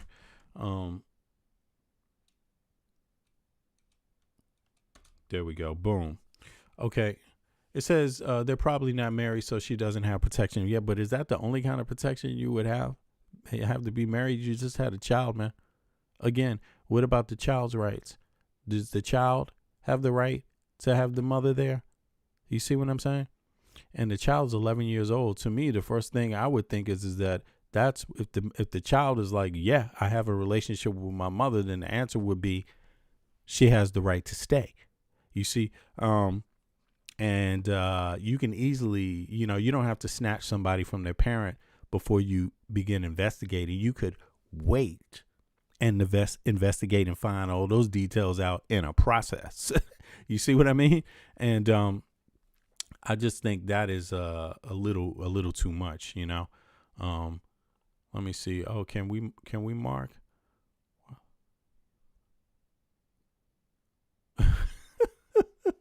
All right, Bits, I see you. Yeah, I think that's weird. I think that's weird. Hold on, what did Mark say? We could still have immigration. That's not what we're saying. Just don't go too crazy and make sure you do immigration right. Well, immigration reform was something Republicans wanted to do when Biden was in office, and Trump told them not to do it. So, and it was called comprehensive immigration reform. That's what it was called. So now you're getting something different than comprehensive, because you can't even say how many immigrants. Really, there's no data. You don't even get to know their names. You don't get to know nothing. So that's the opposite of comprehensive, yeah, this is really bad. But in any case, I think she should stay. Myself, I think it's cruel what they're doing, unless there's more information, unless there's a criminal case involving her or something like that needs to be looked into. But apparently her lawyer says, no, there is no criminal case. It's just something they've been saying. The lawyer says, we don't know where that's happened, how that's come about. And whoever has that information, please turn it over to them so they can review it. And it sounds kind of like bullshit to me. But again, even if she can't stay, it doesn't matter. To me, that's not the only issue. The issue is Caroline Leavitt knew this 10 months ago when everybody else's family was getting snatched up. Shouldn't she at least comment on this, since she's the one selling the president's deportation plan on TV every day? Like, what do you think about that? Does that make her a hypocrite? Put a 1 in the chat if you think that makes her a hypocrite. I think it makes her a hypocrite. I don't buy her bullshit at all. Listen, I think she's phony, and I think she's doing it for personal interest, like just money. That's what I think sociopath is. You know what I'm saying? So I think that's basically what it's all about. She uses this as a mask to grift, essentially, and people that don't have any conscience do that shit all the time. That doesn't, it wouldn't be the first time. But in any case, let's see here. There's more to today, and but that was just one look. Now, what's being reported right now is that 2 National Guardsmen were shot in D.C. So let's check this out. Let's see what this is all about here. D.C. Yeah, hometown D.C. What's up, y'all? Now, I right off the bat, I don't know how many. They said that they have one suspect in custody, but I couldn't find any details about the subjects, about their appearance, their background, anything about it. They didn't release it yet. But I'm gonna follow up. I'm gonna look into it right now. Let's see here. Been shot, including this is in D.C. This is in D.C. So two National Guard members have been shot in D.C. National Guardsmen just a few blocks from the White House, D.C. Of course, Trump declared D.C. perfectly fine and clean now that the National Guard has been there. Metro Police said that was a month ago. That was a month ago, over a month ago. So, yeah. That they are on the scene. They're asking folks in the area to avoid going there. We're now joined by CNN senior law enforcement analyst Andrew McCabe, a former FBI deputy director. Andy, we are just learning from our producer that the scene has been secured. This is 17th and I, 1 block from the White House. There is a suspect currently in custody. Obviously, we have very limited details, just that several people were hurt. At least one member of the U.S. National Guard has been shot. Can you give us a sense of how an investigation I actually think it's 2, and I think they both died. Let me check this out. If I'm correct, I think they both died. Really? Is that it? Let me see here. Let me check that out. Let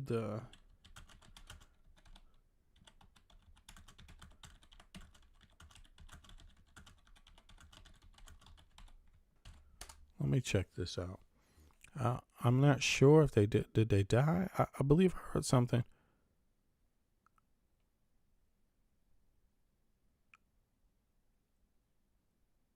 Okay, there's conflicting reports. Okay, let me see here. Governor of West, because these are National Guard members from West Virginia. Yo, call back your deployment and help West Virginians. Okay, DC actually has a better economy than West Virginia, and they're a giver state too. You know what I mean? So, I believe DC is also a giver state, meaning they earn more federal dollars than they use, right? And but that's not Virginia. West Virginia's case. So West Virginia, you put your National Guard to good work for the citizens and residents of West Virginia. Stop worrying about other places. There's no need. You're out of water. You're a fresh fish out of water. You can really not do any good. But in any case, the governor, Patrick Morrisey, initially tweeted that the 2 guard members had died from their wounds. Okay, he tweeted that. The governor himself tweeted it. I mean, don't tell me this is going to be a Kash Patel moment. However, shortly after his office issued a follow-up statement saying that there were conflicting reports about their condition. Okay, so you can't find out as the governor before you tweet. And notice I said tweet because that's where we at today with this new administration. Everything official gets tweeted. The next thing you know, it's going to be X. Okay, but as of now, major media. I mean, why are they promoting a business? Why are they fucking promoting a business? I don't get that. But in any case, as of now, major media outlets reported that the guardsmen were shot and hospitalized, but have not definitively confirmed their deaths. Okay. What different sources are saying? One source, that's PBS, 2 West Virginia National Guard members shot in D.C. have died. The state governor says. Okay, they reported that the state governor said that. Okay, another 2 National Guard members shot in targeted attack near Washington, near the White House. Yeah, it is right around the corner from the White House, y'all. If you know that area, and they're in critical condition. That's ABC. Okay, some still indicate conditions are critical or unknown. Okay, that's what is that? That's WSLS. Okay, let me see who else. Okay, so yeah, so there's conflicting stories right now out there about the National Guard members, but let's hear a little more. Like this begins essentially. We have a suspect in custody, but now is when some of the real work begins. Yeah, absolutely. So, especially if we go back maybe half an hour or so before we learned this, just knowing there's been a shooting in that area, as Chief pointed out, you've got so many different agencies that are overlapping each other in this space. DC Metro PD clearly in the lead here. This is their turf, but you're in between the White House, where you have Secret Service, you've got Park Police. They have locations that they're responsible for all over the city. You've got the other federal agencies like the Now keep this in mind. Now the argument is that if you send National Guard to DC, they'll make it safer, right? That's the argument. Now people said DC already has more police per square foot than any other place on earth. That's what people said, literally. And people like myself too said it. So they send National Guards because they think more police, more feet on the ground will make things safer, right? Will stop stuff. But I'm sorry, that doesn't make sense. That theory doesn't make sense because it's not how many, it's how. See, many doesn't equal know-how. It doesn't. And many doesn't mean comprehensive knowledge or understanding or procedure. You know, it doesn't mean you know what you're doing on the ground. It doesn't mean what you're doing on the ground can be effective just by sending more meat. Just by sending more meat there. A person standing around with a gun. This is a perfect example of that. Because now, not only do you have more police per square foot than any other place on earth, which has always been the case in DC, but now you got even more on top of that with the National Guard. And look, 2 National Guard members just get shot. And people, you know, I'm curious what it's about. Because being from DC, I know that local population is not anti-United States of America or anti-military or anti, you know, a lot of this stuff, federal government or not like that. Because you got to remember the local population, we grow up, people may have family members that are judges. People may have family members that are police that work for the federal government in any capacity. Federal government doesn't have to mean police. It could mean storage records or it could mean anything, by the way, in case you didn't know. It can mean any goddamn thing, you know. So working, you know, a lot of people that live in DC, that grow up there, their family members work for the state or federal government. So nobody's anti, not even the criminals are really anti that way. And in my mind, not anti enough to just want to shoot some guardsmen. So to me, this sounds politically motivated. I'm even wondering if it's right wing motivated. Like I'm curious about that. Like I'm wondering if someone came to DC from the outside and shot those service members.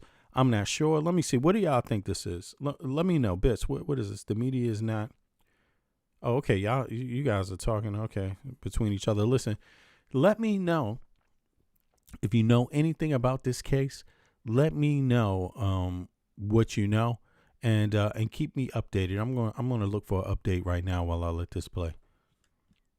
FBI. So and click the like button for me, y'all. I appreciate it. There's the capability of a massive response, and usually I've seen it in responding to many situations in DC. You get an over response. People, officers on the street self-deploy to the area around the spot because they want to be helpful and they want to be able to kind of see what they can accomplish.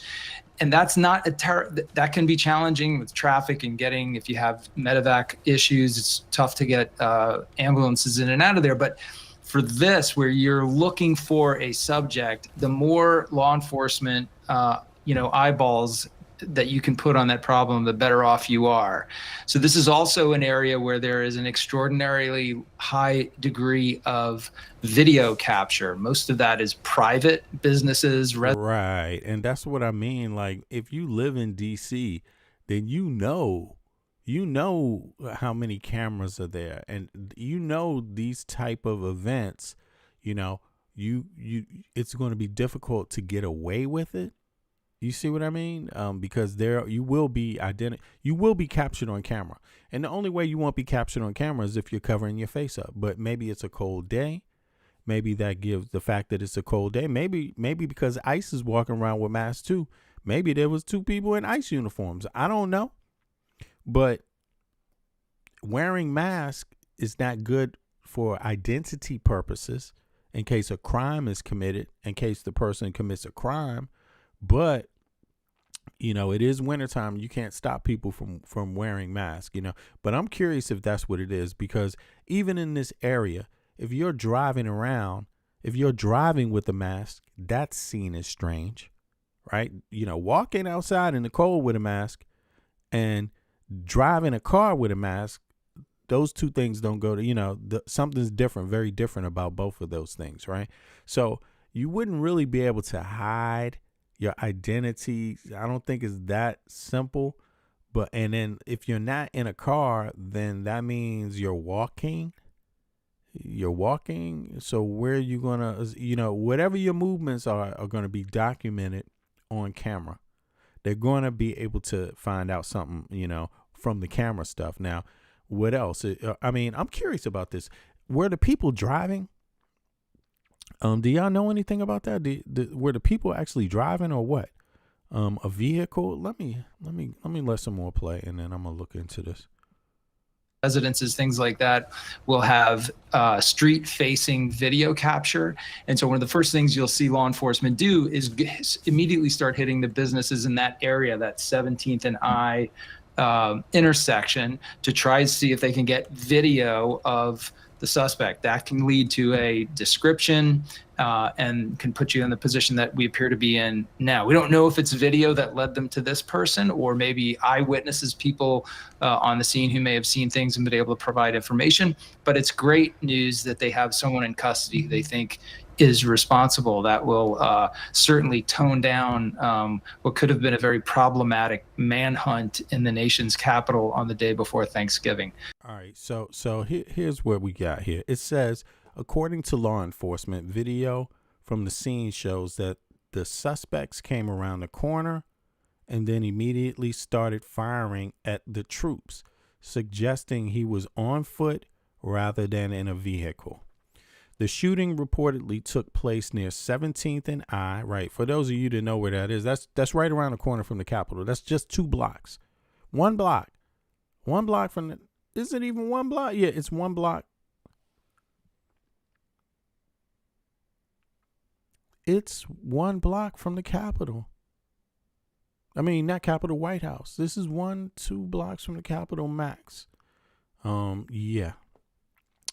Okay, the shooting reportedly took place near 17th and I Street, Northwest, close to the Farragut West Station. Exactly. That's just across the park. That's 2 blocks. That's 2 blocks, just across the park from the White House. Farragut West Station and the White House. Okay.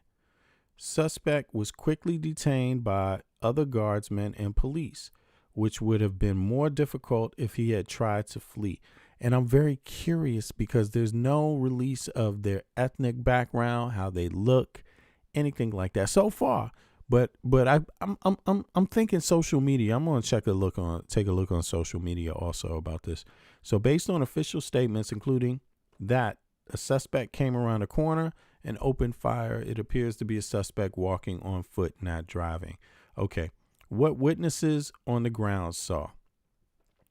One witness quoted reporting said he was near the scene buying lunch when he heard gunfire, ran away half a block, then returned and saw 2 guards members on the ground across the street while other guards had pinned someone to the ground. So this was on purpose, the shooting of these, that there was no other scene going on. It's just 2 suspects that came around the corner, or 1 suspect that came around the corner, identified the guardsmen and shot them. It's unprovoked, essentially. So it sounds like politically motivated, obviously, right? Now, who knows who's behind it? These right wingers like to come to DC all the time, and it's hard to, they usually get found out later. Like you saw on Jan 6, there was a lot of right wingers in DC. Well, a lot of those right wingers, had plans to bring guns into D.C. too. You see what I mean? Like, definitely 100%. And they captured, they locked up some people, I believe in Virginia, that had guns, and they were waiting for somebody to actually literally call them to bring the guns to Jan 6, like straight up, you know. So Virginia, you have the right to have guns. There's guns flowing all over Virginia and West Virginia, Maryland, all over the whole country. The whole country has loads of goddamn weapons. So keeping them out, keeping a person from bringing it into DC is just a matter of, can they cross the street? Yeah. And everybody crosses the street. Everybody drives and crosses the street every goddamn day. So it's hard to keep people from coming to the Capitol with guns. That's hard to do. So to me, this doesn't sound local so far. It don't sound local. But in any case, who knows? I'm curious. Another described seeing guardsmen be carried away on a stretcher with his head covered in blood. Okay, the general narrowness of the location, blocks from the White House near Farragut West, and a quick containment response by the law enforcement suggests no reported vehicles escaped by the suspect. Okay, no reported vehicles escaped by the okay, so multiple outlets describe pedestrians fleeing, not a car, in a chase. Okay. Thus, no credible. So there's one other. Apparently, there's one suspect that hasn't been caught, or somebody else hasn't been caught. Who knows what was going on with that person? But let me see. I'm going to go back to the beginning. Thus, no credible witness account or video evidence has emerged indicating that the suspect was driving. So yeah, the suspect was walking so far. Now, summary. Okay, so let me just go back to the top here. Okay. According to law enforcement, video from the scene shows the suspect came around the corner and then immediately started firing. Okay, the suspect. So that indicates one person. So let's go on. Let's see here. Maybe there's more. Maybe there's somebody else that helps. I should also say it's a tough time actually to be in the city because so many folks are trying to leave early to get home to Maryland, to Northern Virginia, and other nearby places where government workers and people who work in DC typically reside. So around this time of day, 3-4 o'clock in the afternoon, you're going to see a massive traffic jams just normally because it's the day before the holidays. All that could really complicate the investigative efforts here. And Homeland Security Secretary Kristi Noem now posting that 2 National Guardsmen were shot as part of this, saying, please join me in praying for the 2 National Guardsmen who were just shot moments ago in Washington, D.C. I mean, it kind of, again, it kind of shows you that, I mean, it tells me that all of these police just sending people to stand around is not necessarily going to stop someone who has a political motive, right? And it also tells me that the National Guard is almost there to just harass local people. It's not there to really stop this kind of crime. You know what I'm saying? It's not there to stop a person that's like, you know what? I'm going to go shoot some National Guard people today. I'm going and because look how easy that was. You see? I mean, what are the Guard there to do? Stop the crime after it happens? We already got that happening. You see what I mean? what are you going to do? If you're going to send more people, stop the crime from happening. Don't come up later and arrest people and then say, see, I stopped crime. You know, it's like, anyway, yeah. And I'm just saying that because nobody asked the National Guard to come to DC. The citizens, the residents didn't ask. You know what I mean? And this clearly is not a sign of numbers making it safe. You see what I mean? Yeah, it just didn't work. It just didn't work. DC, the Department of Homeland Security is working with local law enforcement to gather more information. Again, we just saw that from a post from the Homeland Security Secretary. But Annie McCabe, my question for you is, look, National Guard was deployed here to Washington, D.C. as part of the president's push here, but also Why? Can you just talk a little bit about the type of personnel that would typically Wait a second. They got an update now. They're saying they've identified the shooter as Ramanullah Lakanwal. What the hell is this? Is an Afghan. Okay, it says he's an Afghan. Right? Hold on. It says he's a according to media reports, Lakanwal is an Afghan national who came to the United States in 2021 as part of the U.S. withdrawal from Afghanistan and resettlement program. He is reported to have resettled in Washington State after arriving in the U.S. rather than Washington, D.C., right? Washington State is on the West Coast, for those that don't know. And Washington, D.C. is the capital, and that's on the East Coast, right? In the center of the East Coast. So the suspect appears not to be native D.C. resident, but rather someone who arrived to the U.S. from abroad and had been living in another state. You know, I mean, sounds like this might be ICE, hatred for ICE. You know, if ICE is going around and maybe he mistaken the National Guard for ICE, you know, because it seems to me like if he came in 2021 as part of this pullout, we've seen a lot of Afghanis be, you know, detained by ICE. I don't know the outcome of all the stories, but we've seen people that have legitimately come under the prior administration be thrown out of the country just like that from one day to the next with no thought to any cruelty that they would be put through. Like, so it's starting to look to me like, I mean, I don't know, but it looks like, yeah, maybe he doesn't like the policy. I mean, it does scream political shooting. You know what I mean? Because as I was saying, most DC residents, they're related to people in the government, whether it's the state or the federal government, or have relatives that work for the state or federal government if they're not. And so you don't get a big hatred from Washingtonians of their own country. In fact, Washingtonians are very, very proud people. You know what I mean? So in their own right. So, you know, it struck me that I doubt even a criminal, native-born Washington, D.C. criminal would commit that type of crime. That's not what they're concerned about. Yeah, they're not concerned about that. You know what I mean? And yeah. So, but let me hear a little bit more now. Let's see if there's any. Well, I guess that was it, right? There's nothing else to be known. With AI, you can create any character you want. I guess they will come with some more to this story, but it sounds almost like they have it wrapped up now. You know, it sounds like it to me. Let me see.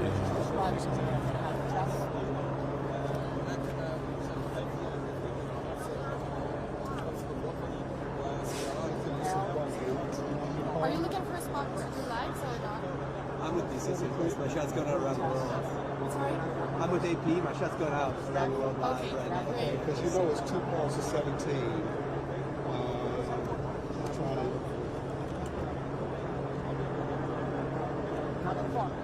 Yeah, the 17th Street will go somewhere. I'm just trying to see which one you want.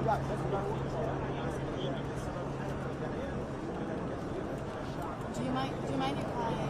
You good? Here, I'm good? Yeah. You wipe out the bus. Someone call you wipe across the street. All right, so it says here, just to follow up, yes, there have been many Afghan nationals recently in the USA who were under protected status or parole refugee-like status have been revoked or ended up putting them at risk of deportation. So, yeah, what changed lately? Broader Afghan-wide status terminations. In 2025, the U.S. Department of Homeland Security, DHS, officially ended the temporary protected status for Afghans. And those are even people that fought with the U.S. government, you know, for side by side with the U.S. government or worked for the U.S. government that came back when the Taliban, or is it the Taliban, took over Afghanistan in, you know, in a brutal way, right? We now are not, you know, humane towards our allies. And, you know, sadly enough, you know, people that lost lives and shed blood and worked together with our military or our government. You know, a lot of these people now are not getting any clemency, and I suspect as soon as I heard he was Afghanistan and he was from Afghanistan, then I could think, okay, maybe this has something to do with ICE. And but the National Guard is not ICE.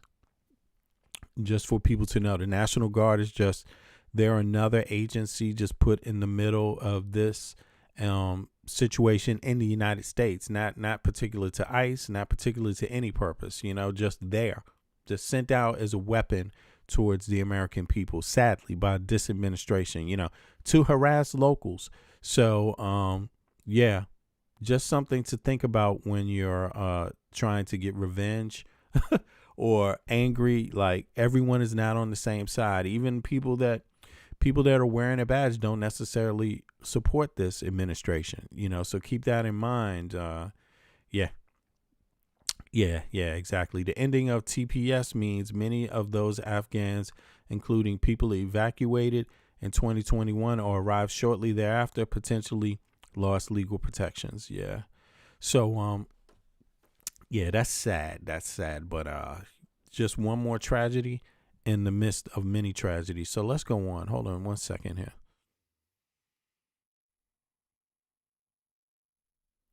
There are still shockwaves over the upcoming resignation of Republican Congresswoman Marjorie Taylor Greene. That happens in January. I don't know how many of you have heard. There was another case of Georgia that was going on in Georgia, right? And that's where Marjorie Taylor Greene is from. Now, Marjorie has decided she's not going to run again, right? Because of the harassment that Trump has been sending out to her, calling her, what did he call her? A traitor, right? Again, in a country where people got a lot of guns, right? And where there's, you know, a president and an administration that wants to stoke political fears, you know, yeah, I don't blame her. But, and let's be honest, these threats are happening to many members of Congress, many members of the Senate, many judges, and others. It happens to activists all the time, death threats. I mean, and I'm not talking about like Charlie Kirk or anything. I'm just talking about all also Black Lives Matter leaders, death threats, okay, from every aspect of life. People get death threats, you know, Muslims, Jews, you know, women trying to have abortions get death threats, you know, abortion clinics, the bomb threats every day. I mean, you know, this is what goes on in the United States of America, you know, due to the people and the culture and the laws. Okay. Now, but recently there was a case, right, where they were a Jan 6 case where they were Jan 6. Yeah. Election denial thing where Trump was calling around, you know, Trump or others in his cabinet tried to get Georgia to overturn the elections. And this case was just taken up by, isn't it the governor, I believe, it's the DA, the state DA that said they want the case open. And now from one day to the next, just a matter of 2 days, it's been overturned. And one of the prosecutors said they don't think the case can be prosecuted and maybe shouldn't be because of the climate, or they don't want to do this. It sounds better like it's a federal case, but they didn't say that there wasn't a crime. They're just capitulating, giving up. And let's look into that. But here, let me play this first, because this is all part of Marjorie Greene Taylor's state or Marjorie Taylor Greene state, whatever her name is. But look, I have to say whatever her name is because whatever her name is, okay. But listen, I mean, she ain't special to me. Like, really, that's how I look at it. She gets paid off the American taxpayer. Why does that make her special? Do I think she knows more than me? No, I don't. So I meet important people all the time. So I don't remember everybody's name, but she's a representative of the United States Congress, right? That's just stepped down. But she was one of the people giving out the fake electoral thing. You know, she was talking about it being fake, right? She was capping for Trump the whole time. She targeted people that were getting death threats. And now she is getting the death threats, and she steps down. And in her own state, because elections are ruled by the states. Their own prosecutor doesn't even want to fucking man up and prosecute a goddamn crime. Like, what is this? What's up with Georgia, yo? What's up with y'all? What's going on with Georgia? This bullshit. Y'all pay taxes too. Okay. The surprise announcement online Friday night during this very show. It's unclear what she'll do next after 5 years in office. She started as one of the president's staunchest supporters and will leave Congress branded as a traitor by him after their very public falling out. Jeff Seleny went to her district in Northwest Georgia to see how voters are reacting. We wanted Marjorie to be Marjorie. We appreciate her. She doesn't blend into the curtains like other people do up in Washington. Like so many others here in Georgia, David Goldenshoe was talking about Marjorie Taylor Greene and the bombshell announcement she will resign from Congress in January. But unlike most who only talk about her, he knows her well. And after finishing his weekly radio show today, he said three things above all explain why she's leaving. She may be very, very, very conservative. At the same time, she wants to see things get done. The second factor, I think, was the Charlie Kirk assassination. That had a profound impact on her. And then the third thing, I think, was just the falling out with President Trump. Among friends and foes alike, and there are many of both in her hometown of Rome, Georgia, a sense of disbelief at her decision reverberated from one conversation to another. Very surprised. Didn't expect that. Sunny Knaus runs the Sunflower Community Bakery and had started to reconsider her view of Greene after she stood her ground against President Trump over the release of the Epstein files. I disagreed with a lot of the stuff she did early on in Congress. I applaud her for breaking away from the pack, because that's a really hard thing to do in politics.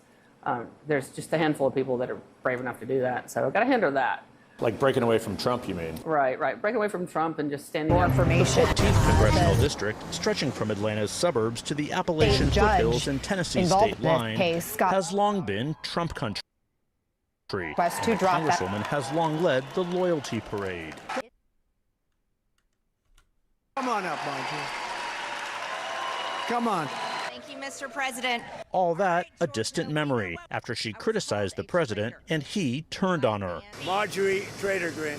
The remarkable feud that ultimately led to a resignation video on Friday night. I refuse to be a battered wife, hoping it all goes away. All right, notice how Trump said Marjorie Taylor or Traitor Greene. I mean, that's what he literally called her, a traitor. And she starts getting death threats. I mean, I'm sure she had some before that.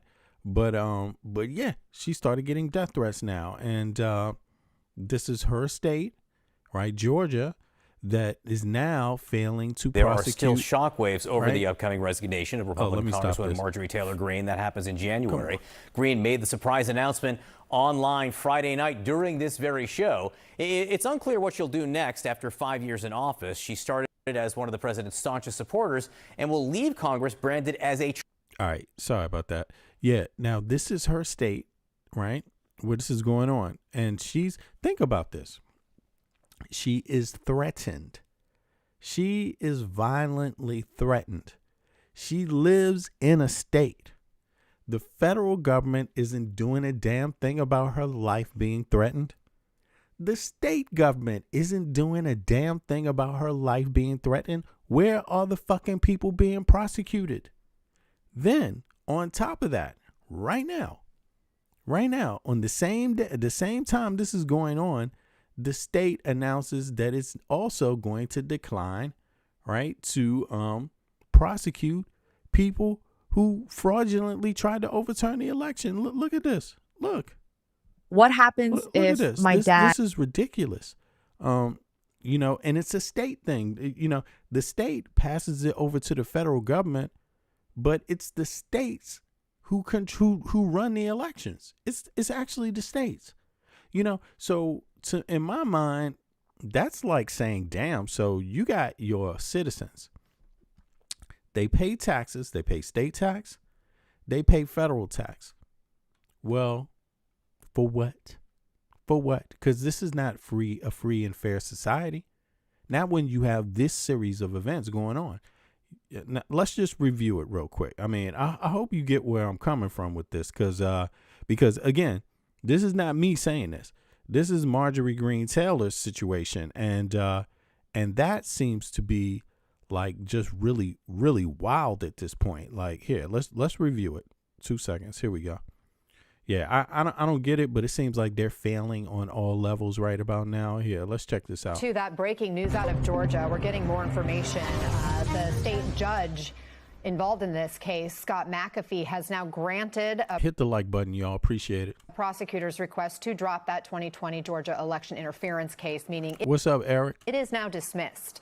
President Trump and key allies face charges after a phone call of President Trump pressuring T with Lulu. What's up? Georgia Secretary of State Brad Raffensperger to turn the election in Trump's favor. Once that came to light, it kicked off the investigation, ultimately led to this big RICO case. Gun B 336. What's up? Joining us now is MS Now Stop Cat. What is that? Stray Cat. What's up, Stray Cat? senior legal reporter Lisa Rubin. You obviously. I mean, do y'all feel where I'm coming from with this? Do you feel where I'm coming from with this? I mean, you got Marjorie Greene Taylor, or Taylor Greene, getting death threats. She steps down from Congress basically because of the death threats.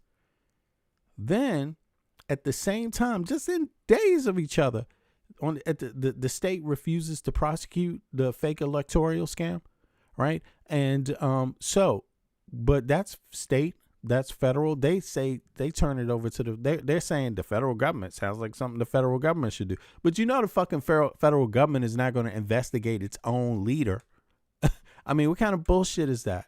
But in any case, you have the citizens and you have the residents of Georgia that pay taxes every single day.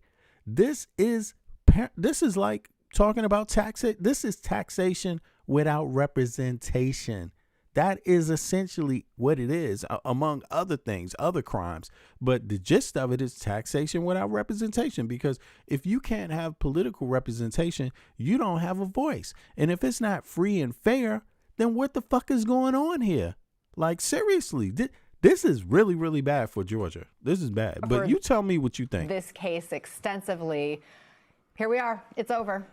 It is. And, you know, I will tell you, Anna, that off the record, people involved in this case predicted that this was exactly the end that this case would meet. I was doubtful of that, but I think given all of the time that has elapsed between the active prosecution in the case, the fact that President Trump has been restored to the presidency, his efforts to pardon people involved in the core events at the heart of this case, despite the fact that he's not authorized to issue state pardons, all of those factors sort of led folks to believe that the day that we have now reached would come. Of course, we now have a 20-plus page explanation from Peter Skandalakis, who was the head of that prosecutor's council that was tasked with finding another prosecutor to take over this case in the wake of Fani Willis's disqualification. You'll remember Mr. Skandalakis assigned that role to himself and now has undertaken to explain to folks in a 20-page analysis why it is that he is making this decision. Have you had a chance to look at what his explanation is yet? Yeah. He assigned the role to himself. Yo, Georgia, what's up with y'all?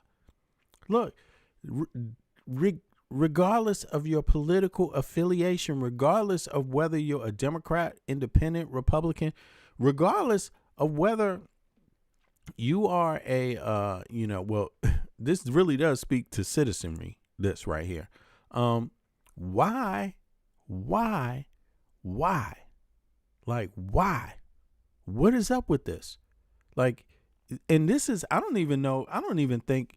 think you have to be a citizen to even vote for Congress or the president, right?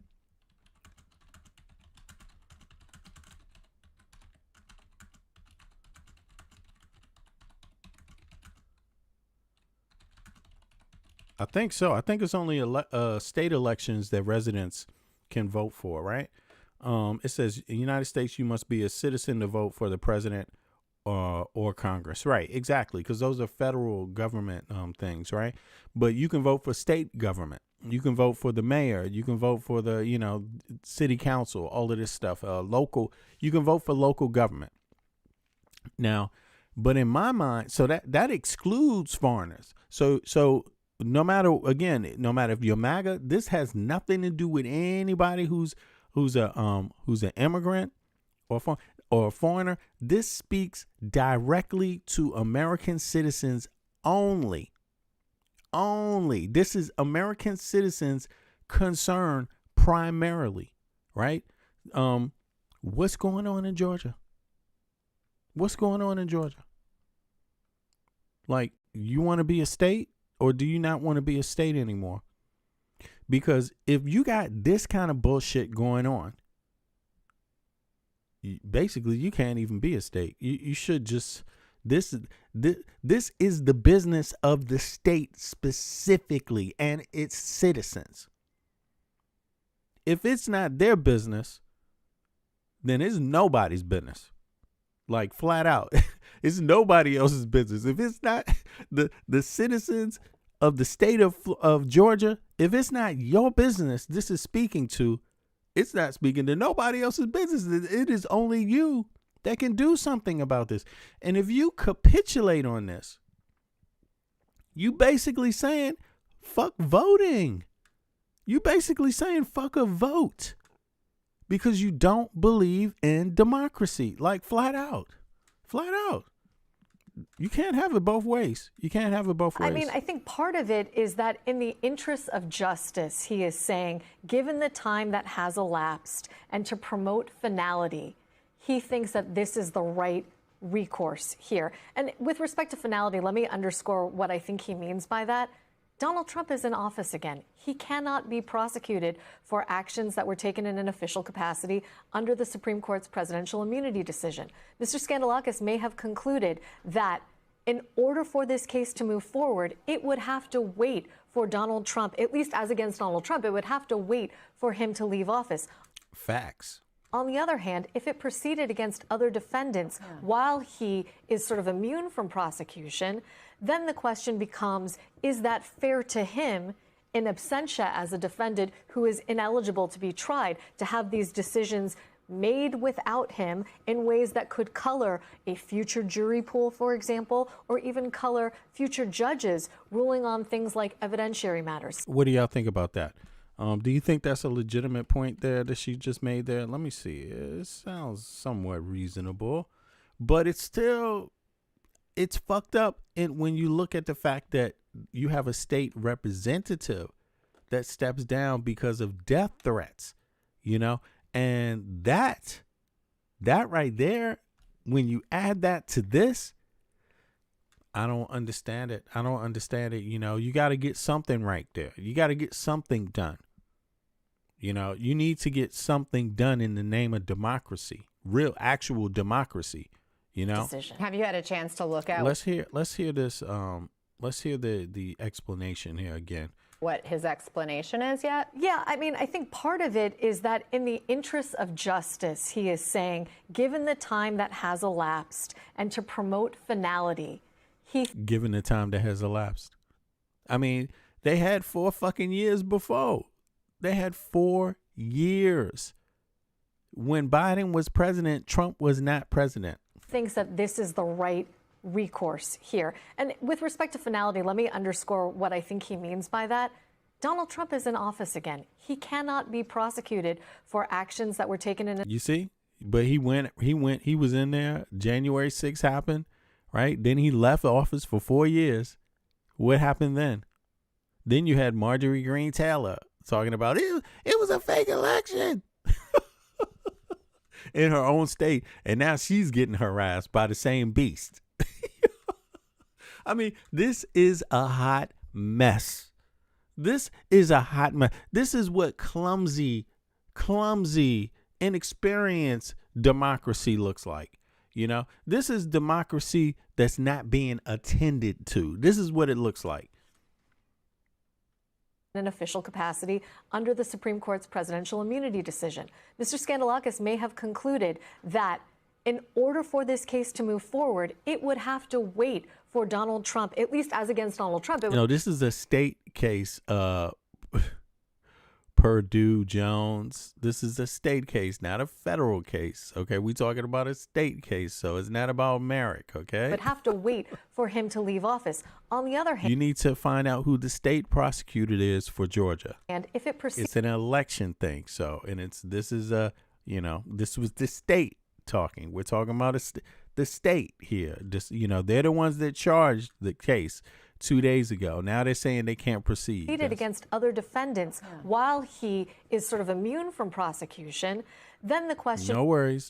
becomes, is that Thank you for joining. Yo, click the like button, y'all. I appreciate that. fair to him in absentia as a defendant who is ineligible to be tried to have these decisions? I mean, I think Garland fucked up. I think Garland fucked up too. Myself, I'm like, yo, speed it up, homie. Get their ass in jail. Like, what the hell? Like, what the, but so you are right in terms of that. Like, all the U.S. got this treatment through Merrick Garland, to be honest. We got the delay. We got the we can't prosecute treatment, right? Now, Georgia, the state is getting this treatment. I think this is some bullshit. Like, this is a serious problem right now. Because ultimately on the state level or the federal level, this is speaking for the quality of the democracy. Ultimately, American citizens, we pay taxes for this. Our ancestors died, shed blood for this representation.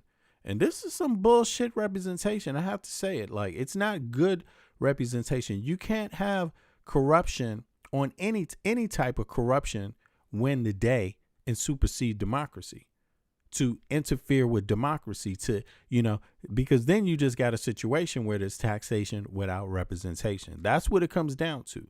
And did we really get representation? Did we get representation, or, when Merrick Garland didn't prosecute fast enough or didn't charge fast enough, did we get, did we get that representation? Yeah, I mean, you be the judge. You tell me. Made without him in ways that could color a future jury pool, for example, or even color future judges ruling on things like evidentiary matters. I mean, I can understand this rationale. I'm just saying, damn, like, here we go again. So what made the state? What made the state, the district attorney, come out, the state's attorney come out and file the charges in the first place if this was what the outcome was going to be? Why file them now? Why wasn't it done 4 years ago? 8 years ago when Trump was leaving office after Jan 6? Why wasn't it done then?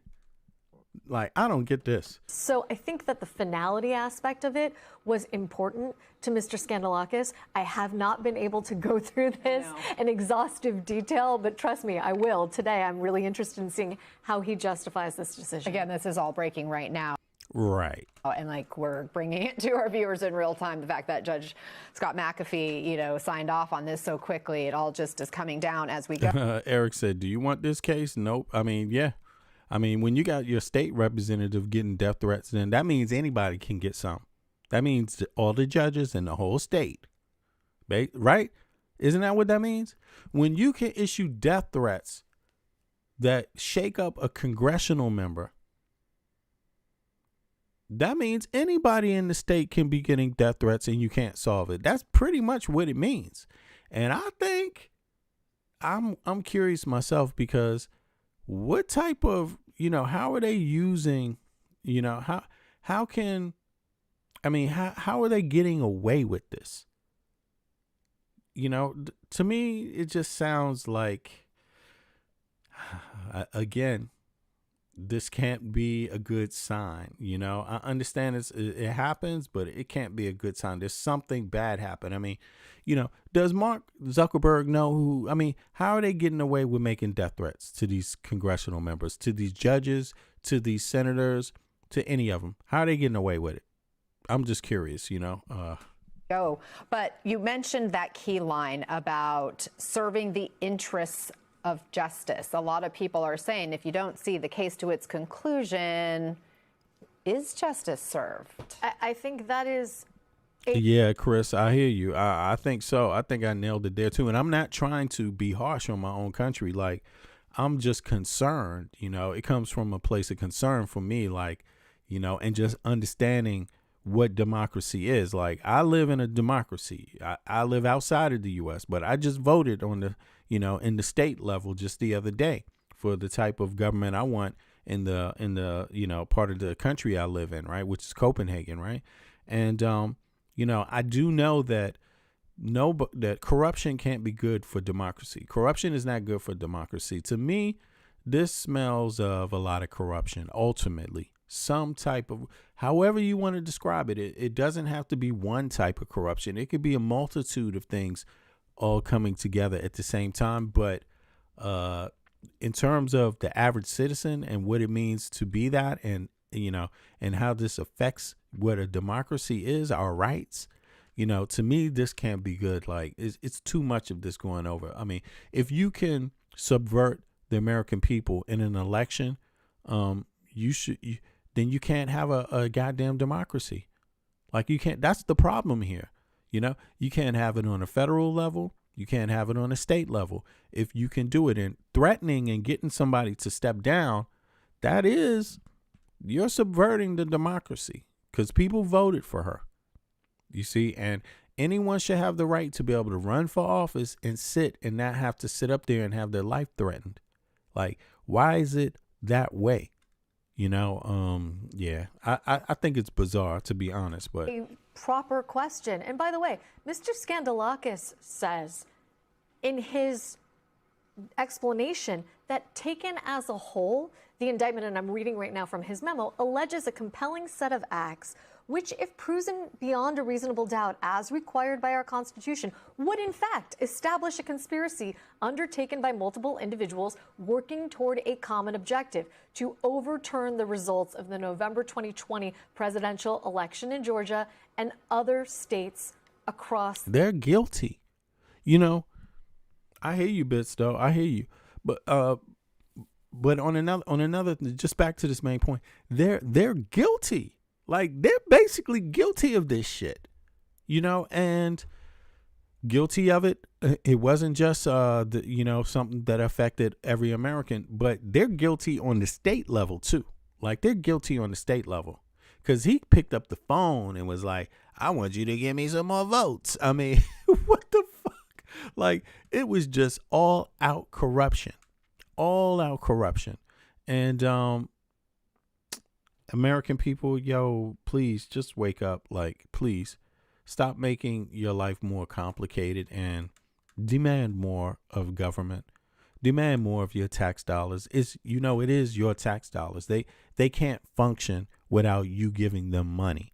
They can't function without your tax dollars. They have no salary. They have no budget. You see, so they work for you. They are civil servants. They work for the multitude, for everybody, for the citizens, And to see this is the best people gonna get.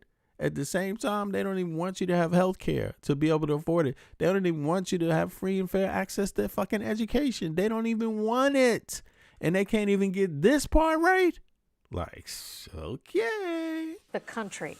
Okay. He is acknowledging that this indictment went beyond challenging people for having the audacity, for example, to challenge election results, and was about more than free speech, about the legitimacy of the election. It was about a conspiracy to overturn the results. So there are a lot of people who are going to be thoroughly unsatisfied with this. And yet, I think, in the interest of justice can't be understood without that judicial objective of promoting finality.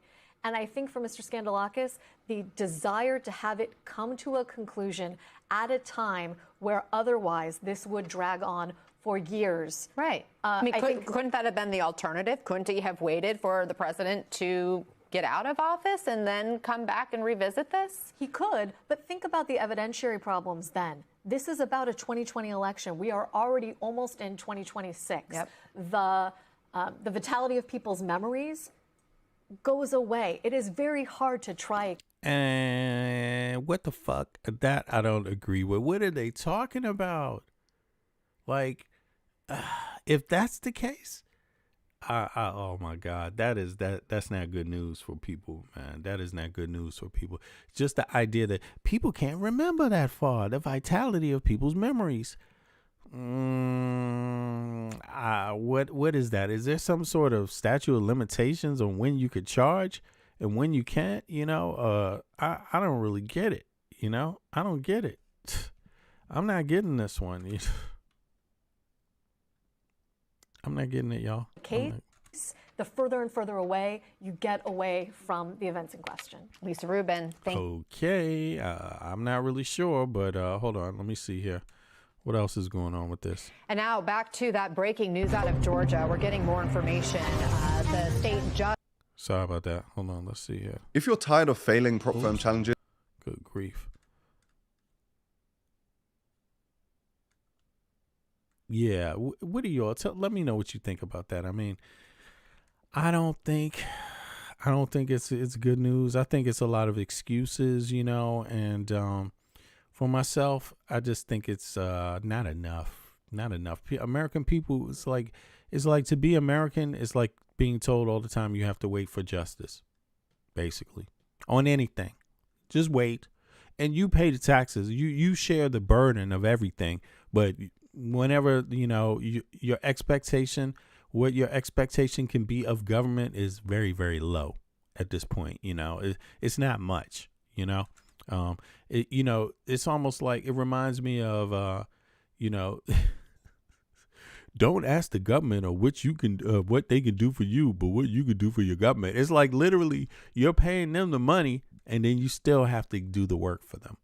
You have to force them to do the work. Look at the Epstein file release. You have to force them. You have to force the justice. It's not that paying them is enough. Isn't that fucking crazy? And it's the same thing with this. It's not that you pay them to do the job, but is the job getting done? Is the job getting done? And this is just another case. Look, people pay this dude money, and look what he's going to do with your money. This is the best. This is the best they got, yo. Like a call between Trump envoy Steve Witkoff and one of Putin's top aides. Witkoff, a real estate lawyer, Like, number one, why is he in the room? Why is he in the room getting getting taxpayer dollars? He's a fucking real estate agent. Why? He can do no good. He can do no good.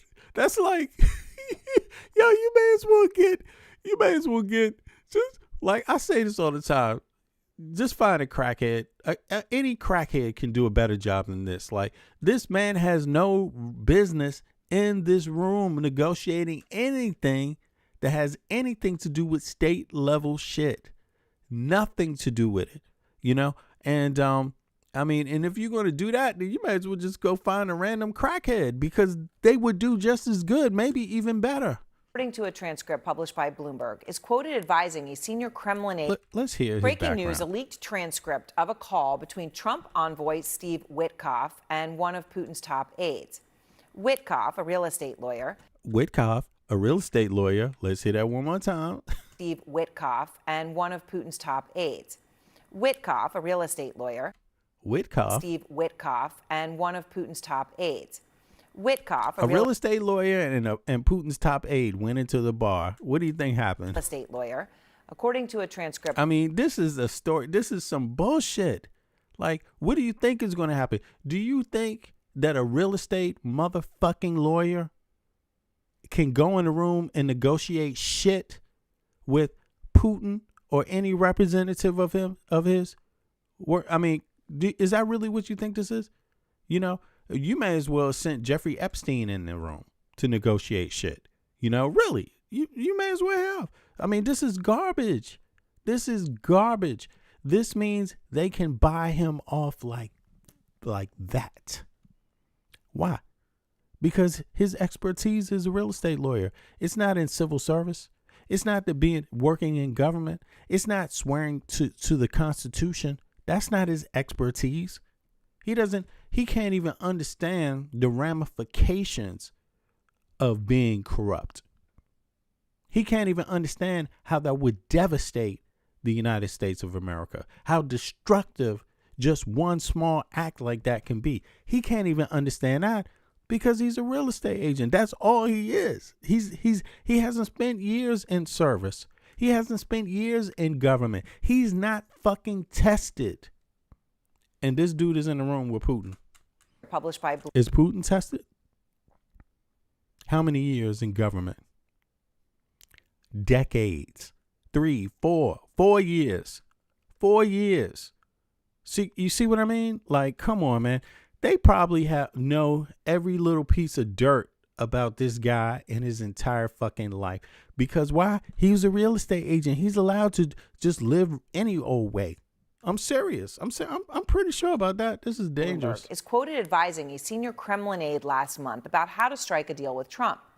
And he urges the aide to praise Trump on his Yeah, Epstein would at least come with blackmail, for real. You know what I'm saying? Something substantial. Gaza deal as a way to curry favor and get Trump on board. This dude, he's going to get blackmailed. Here's the quote from Witkoff. He says, just reiterate that you congratulate the president on this achievement, that you supported it. This is your tax dollars. Let me make sure y'all can see this on the screen. This is your tax dollars. You're paying this bum to go in there and advise Putin on how to talk with the president of the United States to kind of make sure he can, get the best advantage of the conversation. Isn't it supposed to be the other fucking way around? I mean, isn't it supposed to be the other fucking way around? Like, isn't he supposed to be telling Donald Trump how best to get over on Putin? I mean, isn't that what people pay for? Isn't that what people pay for? I mean, your tax dollars should be working for you, not for Putin.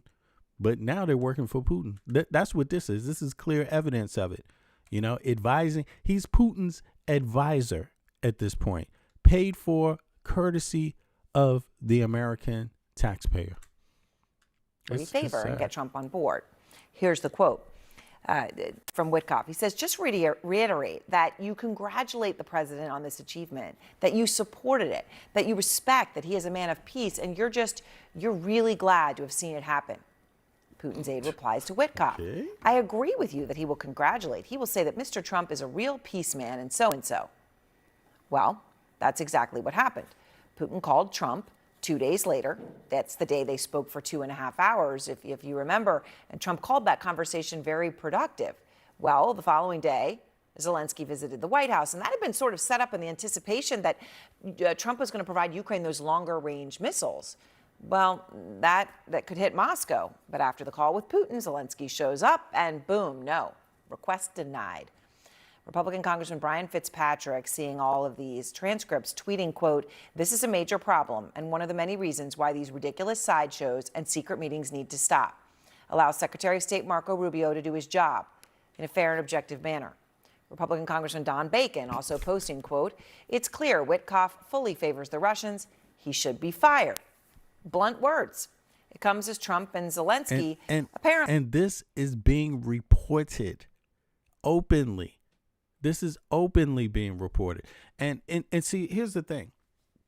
Usually when shit happens bad like this, somebody in government would catch it so fast and do something about it that it doesn't become a huge scandal. But this administration has the tendency to let huge scandals be the norm right in your face. Nothing going to happen about it. Oh, well, yeah, it looks like espionage. Oh, well. The president is in the best health of his life. 100%. His doctors are totally amazed. They said that no other president ever in the history of the country has ever done so good. They just keep repeating the same talking points over and over to where no matter how scandalous the shit is, the supporters are just frozen, still can do nothing. Agree on some points of a possible peace deal. And guess who Trump has dispatched to meet with Putin to talk about it? Steve Witkoff. Out front now, Christo Grozev, investigative journalist who has been placed on Russia's wanted list. And Christo, I appreciate your time tonight. So Russia says Some of these transcripts that Bloomberg has are fake. The White House is not denying their veracity. It simply says that the reporting proves Witkoff talks to officials every day to achieve. The White House is not denying the veracity. The veracity? What? They're not, and they're also not denying. They're not even denying if it's true or not. They're just like that. In other words, that's their way of saying, "Yep, it is true what you're saying." That is crazy. That is Christo, crazy. I appreciate. Hey, any other nation on earth, my advice is don't do this. Your time tonight. So, Russia says some of these transcripts that Bloomberg has are fake. The White House is not denying their veracity. It simply says that the reporting proves Witkoff talks to officials every day to achieve peace. Gaslighting. What's your reporting, Christo? I know you've got a lot of new. Yeah, and also the American people get fucked over every day. That's also true. Information here. Well, first of all, this is probably an unprecedented leak from my experience. I don't think we've ever seen a combination of two leaks. One is a call between Witkoff and Yuri Ushakov, the senior advisor to President Putin. But the other one is between two Russian officials, the Kirill Dmitriev, who's the official negotiator on behalf of the Kremlin with the United States on all matters relating to peacemaking in Ukraine, and Ushakov, again, the top senior advisor to Putin.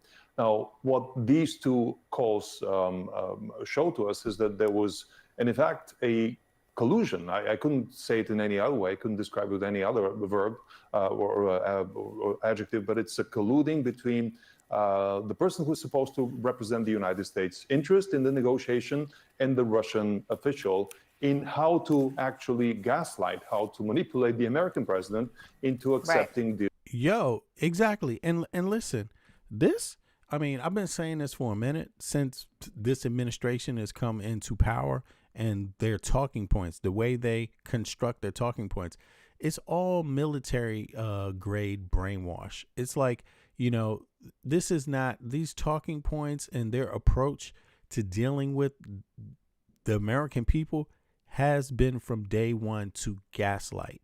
That means anything that it looks bad, just act like the problem is you. Act like there's something wrong with you. Like over and over and over, to the point that you, in the end, just accept it and do nothing about it. This is military grade gaslighting. This is real. This is, you may as well call it an attack. Like it's a psychological attack using disinformation outlets, a concerted effort to keep this kind of gaslighting in front of your face. You know what I mean? Because it's like a psychological atomic bomb, essentially. It has devastating consequences. You see, it doesn't just linger without cause, or without purpose. You see what I mean? Like, the purpose is to get you to accept, just say, I feel helpless. You see what I mean? That's the whole point. It's to make people feel like they can't fight back. And this is the same shit they do in Russia. Except they've been doing this shit for generations now. You see what I mean? United States citizens voted for this. They can vote themselves out of it if they lean on some of the freedom that they've had, even if it hasn't been perfect. Lean on some of the freedom that they have been experiencing. I think this really does come down to the Americans that feel free versus the ones that don't. The ones that don't might not have the constitutional fortitude to resist. You see what I mean? And may lose their voice, may stop demanding representation for their tax dollars, like may stop demanding, their rights, but let's listen. Let's listen to some terms that favor the Russian government only. That's kind of the nut and bolt of these two leaks. But equally, this sheds light on the origin story of these 28-point terms that were passed on and given as an ultimatum to the Ukrainian side a couple of days ago. They were presented as an American invention, as an American creation. But in fact, my own reporting earlier suggested this was a Russian boilerplate that was created 6 months ago or more. And essentially, it was just passed on to the United States to be presented as an American position to the Ukrainian government. And these calls actually confirm exactly that. We hear in these calls, we see in the transcripts that the Russians are talking between themselves whether or not the Americans will make even the smallest of changes to this. I just want template. let me jump in here because I want to read these parts. So you're Exactly. I mean, what they demanded, we talked about this before. What they demanded is the same shit they've been demanding the whole time. The same approach. There's nothing different from what Russia has been demanding the whole time, and that is for Ukraine to give up territory. And all the territory is the part that gives them access to the Black Sea. That is basically it, right? Russia wants control over the Black Sea, and they want control over the trade in that entire region, right? And conquering the Black Sea is essentially how they do it, but the entire region too. You see, if you look at, well, I'm gonna let this play more, and then I'm gonna pull up the map. Let's see here. Go ahead. You're talking about the peace plan, right? So Witkoff was trying to do everything he could to help the Kremlin get a peace plan out there. So Witkoff says in the transcript that Bloomberg's put out between Witkoff and Witkoff says, you know, I have the deepest respect for President Putin. Maybe he says to President Trump, you know, Steve and Yuri discussed a very similar 20-point plan to peace, and I think, Yuri, the president will give me a lot of space and discretion to get to the deal. Now, that's extremely disturbing to read, but then, Christo, the call that you mentioned between the two Russian officials. This is, I don't want to say the cherry on the top because that implies something good, but this makes the point. The two Russian officials say to each other, I think we'll just make this paper from our position and let them do it like their own. But I don't think they'll take exactly our version, but at least it'll be as close to it as possible. That is what your reporting said, Christo. And then you see this in black and white. This is incredible. Stop dreaming of your dream home. Oh, sorry about that. 2 seconds. Correct. I need to correct a little bit the translation that Bloomberg published, because the real translation of the Russian is, let's give them our version and they'll pretend it's their own. They'll make it as if it's their own. And these are really disturbing words.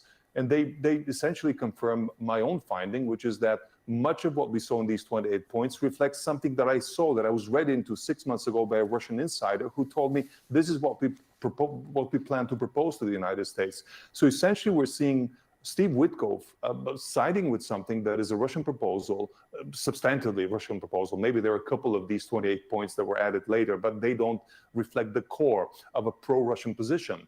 And trying to convince Trump to make him believe that it's his own. It's essentially gaslighting the American president. I don't see it any other way. Well, I mean, there's other words that could be used in the context of what we talked about in our last block, though. I want to be careful with words we use in this context, but it's very disturbing. I am curious because, Christo, you've had this reporting. You've been saying this, right, that there was a Russian plan that matches this one. Now that these transcripts come out, this all becomes, disturbingly clear. Who do you think leaked these transcripts? How do you think they got them? Well, what we can be sure is that it's not a U.S. leak. I cannot see any situation in which a U.S. entity such as the NSA would consider leaking this, considering that there's an American government official on the calls. But we have at least two other strong candidates for this leak. One is any European agency that would be disturbed by hearing this, that they would have been able to see the danger of what they're hearing in case they were tapping this. And the second one would be an actual insider in the Kremlin, one of their intelligence services that are trying to torpedo the peace process or any semblance of a peace process. And there are many of those. But in terms of the feasibility of such a leak, let me just confirm that our previous reporting over 10 years, early in my career at Bellingcat and recently with the Insider and Spiegel, has found hundreds of cases in which government officials Russian government officials in very sensitive positions are using regular telephone lines instead of encrypted messengers just because it's easier for them and they feel that there's impunity for what they're doing. And such regular telephone calls can be intercepted and decrypted by most European agencies. So it's either a European country or the Kremlin or an insider of the Kremlin that leaked this, in my view. All right. Right. Yeah. And I agree with that too, because that's another thing, you know, when you're outside of the U.S., you get a lot more understanding or information about the EU role and NATO's role, and also just how things are working, you know, in reality, just from a close, you could say, not like from where I'm at, I'm in the DK, but so I can't say my feet are on the ground in Russia or in the Ukraine, but a lot of Danish people are in the Ukraine, and you know, you hear things, and also obviously every NATO nation is monitoring very, very closely what's going on in Ukraine, and in terms of intelligence operating on that level too. So to me, it's obvious that this is not the U.S. leaking it. That's obvious. This damages Trump. So why would Trump leak it? You see what I mean? But it is also damaging, you know, if this proposal goes through, for example, if these kind of shenanigans are allowed to go unattended, if Russia can dictate what it wants and the U.S. has no say, then at least let it be said. You know, Trump should stay out of it and just say it is what it is. I can't help. But it appears that Trump does want to have some say in it, you know, because look at what is going on. He's talking, he's receiving these proposals from the Russian government, and he's not criticizing them. He's not criticizing the proposals. He's making it seem like the Ukraine is a superpower and Russia is a superpower, and they're equal in that stance, and that there's no role for another superpower in this, particularly the United States. Or, I mean, not a definitive role, you know. He's not establishing or enforcing anything. Now, he's not claiming to be doing either. You know, he claims to be an intermediary between Ukraine negotiations and Russian. However, when you hear these conversations from Wickoff, it doesn't appear. It is that he's an advisor to Putin, getting paid by the U.S. tax dollars, by the U.S. taxpayer. How does the U.S. taxpayer feel about this? Do you feel like this is a good use of your tax dollars? Should your tax dollars be used this way? Do you? Because I'm just saying, I doubt you will find many people that would agree that their tax dollars should be used to assist Putin. You know, I doubt you would find many NATO citizens of NATO countries that would like their tax dollars going to assisting Putin against the Ukraine. You see what I mean? Like, yeah. But here we have it. So, Christo, Trump was just talking on Air Force One. You know, he just went down to Florida for the Thanksgiving holiday, and he is saying that Russia's making big concessions in all of this. Here's what he just said. Concessions, a big concession is they stop fighting and they don't take any more land. What? How is that a big concession that you stop fighting and you don't take any more land? That's not a concession. That's not a concession. In fact, that's the way he makes it sound. He sounds like it's more of an invitation to keep the fighting going on, because, hey, if you keep it going on, maybe you could take more land, right? And maybe no one will object to that, right? Isn't it right? Maybe Trump won't see that as wrong. That's what this is right here. This is Trump capitulating, essentially, you know. Yeah. What does it say to you that that's how the president of the United States defines a concession? Again, I mean, big ups, Bits, big up. Thank you so much. Everybody, yeah, say thanks to Bits, you know, for the membership, for the free memberships, yo. I appreciate that. Now that we've seen the transcript, I have to give him the benefit of the doubt that maybe he's hearing a completely irrational version of events. I would say instructions, Chris. Of the universe. Sounds to me like instructions, like Putin is issuing instructions to Trump, and Trump is fulfilling them, you know. Like, from the person that he's tasked with. It sounds to me like Wickoff is not, he's advising. That's what I said. So it looks, I mean, it doesn't look like it. He is literally advising Putin. That's what he's claiming that he's doing. And that is bad enough. Why? That's the problem. He's not supposed to be advising Putin. Now, this is the thing. He should be receiving a proposal and stating the U.S.'s own position. But from this, it sounds like the U.S.'s position is the same as the Russian position. I mean, that's what it's sounding like. It's crazy. Giving him the best read of what the Russians feel about it. If that's coming from Steve Witkoff, maybe Trump really believes that.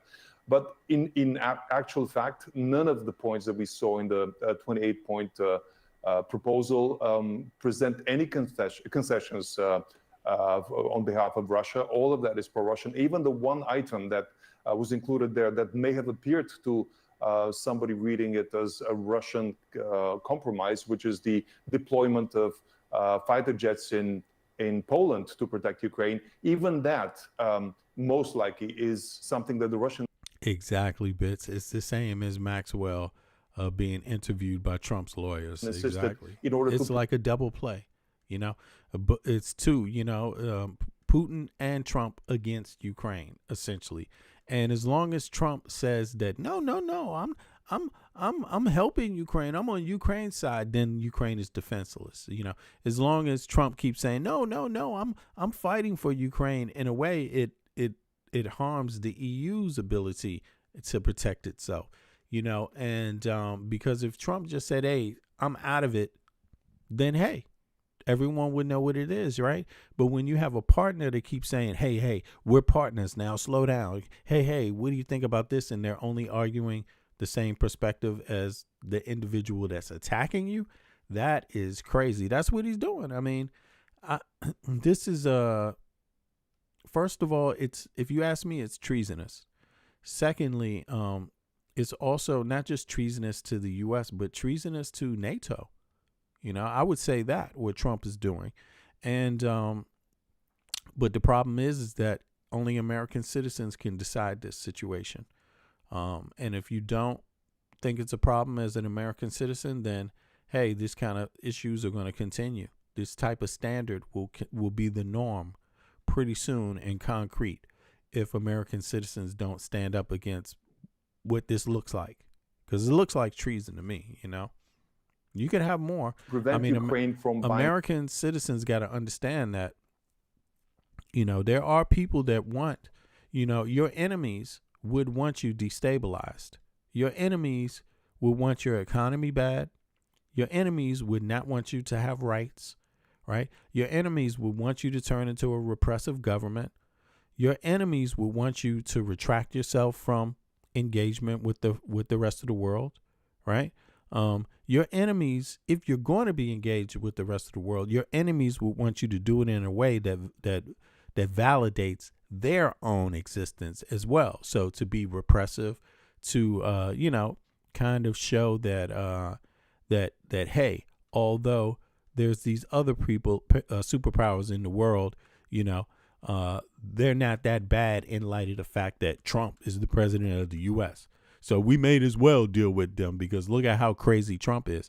That's what Trump is actually doing. That's what the Trump administration is doing.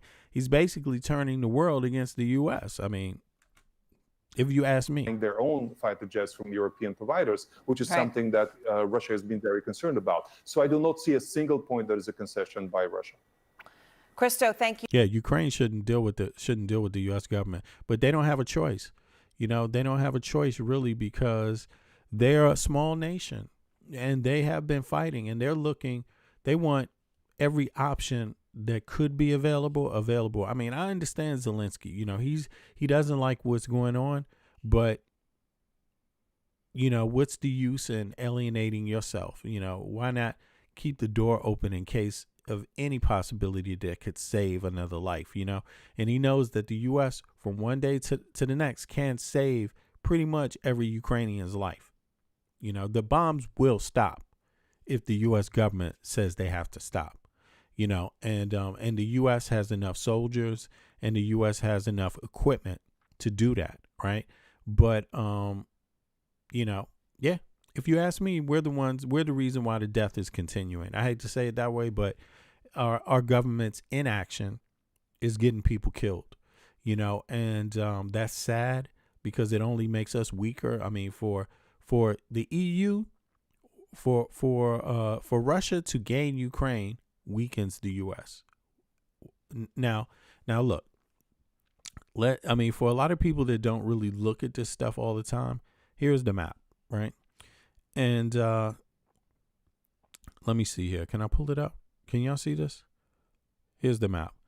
Now, if you just look at this, this is Ukraine right here. Can y'all see where Ukraine is? Let me make it a little bigger. Turkey is at the bottom. This is Turkey, as you can see, right? This is the Black Sea above Turkey, right? This is Georgia next to Turkey on your way up, right? Now, to the left of the Black Sea is Turkey still. This is Turkey right here. We're still in Turkey. Istanbul is the capital, right? Next to it is Bulgaria. Then you have Romania. Then you have Moldova. Then you have Ukraine, right? And now, if you zoom out, you could see this connects through Istanbul and through Istanbul, right through Turkey, is the access to the Mediterranean Sea. So, first of all, whoever controls the Black Sea is going to control a lot of this trade. All of this trade is what Russia is after. Russia is after Romania, Bulgaria, Moldova, Georgia. This is what Armenia, and eventually Turkey. This is what they're after. Control. And they can get it through controlling this. Their first goal would be to control this water access that Ukraine has right here. Now, keep in mind, this is Ukraine. Russia has basically taken half of Ukraine already, right? They've already done that. And they're here now, close to Odessa, right? Very close. They're trying to get further in. And what their goal is to take this part, to cut Ukraine off from the and see they will have Moldova also. Let me see. And I believe there's an area where Russia, a population somewhere in this region, is it Moldova? That is highly populated by Russian speaking people as well, right? Or people that consider themselves Russian, you could say. I don't know. But so this they want to cut this waterway access off. They want this to be Russia. They want all of this right here to be Russia. So you come down here. Now look, let's go back. Now look at how big Russia is. Fucking Russia is this goddamn big. Look at this shit. So what the hell? Look, they already wanted control over Turkmenistan, Uzbekistan, Kazakhstan, like seriously, not too long ago, So this is what people think about when they're dealing with this issue. This is what the EU is concerned about. This is what all these nations here are concerned about. Georgia, you think Georgia's not concerned about Russia's expansion into the Ukraine? Like, come on, and right. And this is not going to end up peaceful. So there's an opportunity for there to be peace. You think there's war right now? That's relative because it's isolated to the Ukraine right now. That could change. That could spread. That could bring in other, dynamics into the region that, that change things quickly. Thank you very much. I'm grateful for your time. All right. So exactly. So that is, there's more reporting Everybody on this. Inside feels optimistic about what happened and transpired yesterday in Geneva. Secretary Rubio, Special Envoy Witkoff. Caroline. the whole team really worked through the points of that 28-point peace plan that the United States authored with input from both sides, the Russians and the Ukrainians. And ultimately, the vast majority of these points have been agreed upon. And I saw a lot of misinformation and rumors and allegations against people in this building, such as Secretary Rubio and Special Envoy Wynkoff and the president himself. Yeah, somebody said these are the original Soviet Union states. No, because Soviet Union, I mean, first of all, Russia was a colonial project in the first place. So although these may be USS, you might say, I don't know what you mean, Soviet Union states. Yeah, okay, you could say that. Russia has different periods, but these were not always Russian states. You see what I mean? And also the people. You see, Russia expanded onto this territory, and it expanded from where the capital is today all the way east. You see what I mean? So when you look at Russia, you know, you have to understand. I mean, if you just want to be honest about it, just like the United States was colonized, right? Just like lots of parts of the world was colonized. You have to understand this place is this goddamn big because it colonized all of this area. Okay. So if you are, you know, a person who is against colonial projects, then you would be interested in what's going on, right? And what's happening here, because Ukrainians definitely do not see themselves as Russians, and neither do the rest of these people. You could obviously see that, right? They don't, which is why you have these wars and breaking off from it, you know. But I hear you though. I mean, at one point they were. Ukraine was at one point, right? Before that point, it wasn't, you know, and they have their own ideological views on that, you know, and why they're their own nation too, why they don't want to be Russians. You know, they have a reason for that.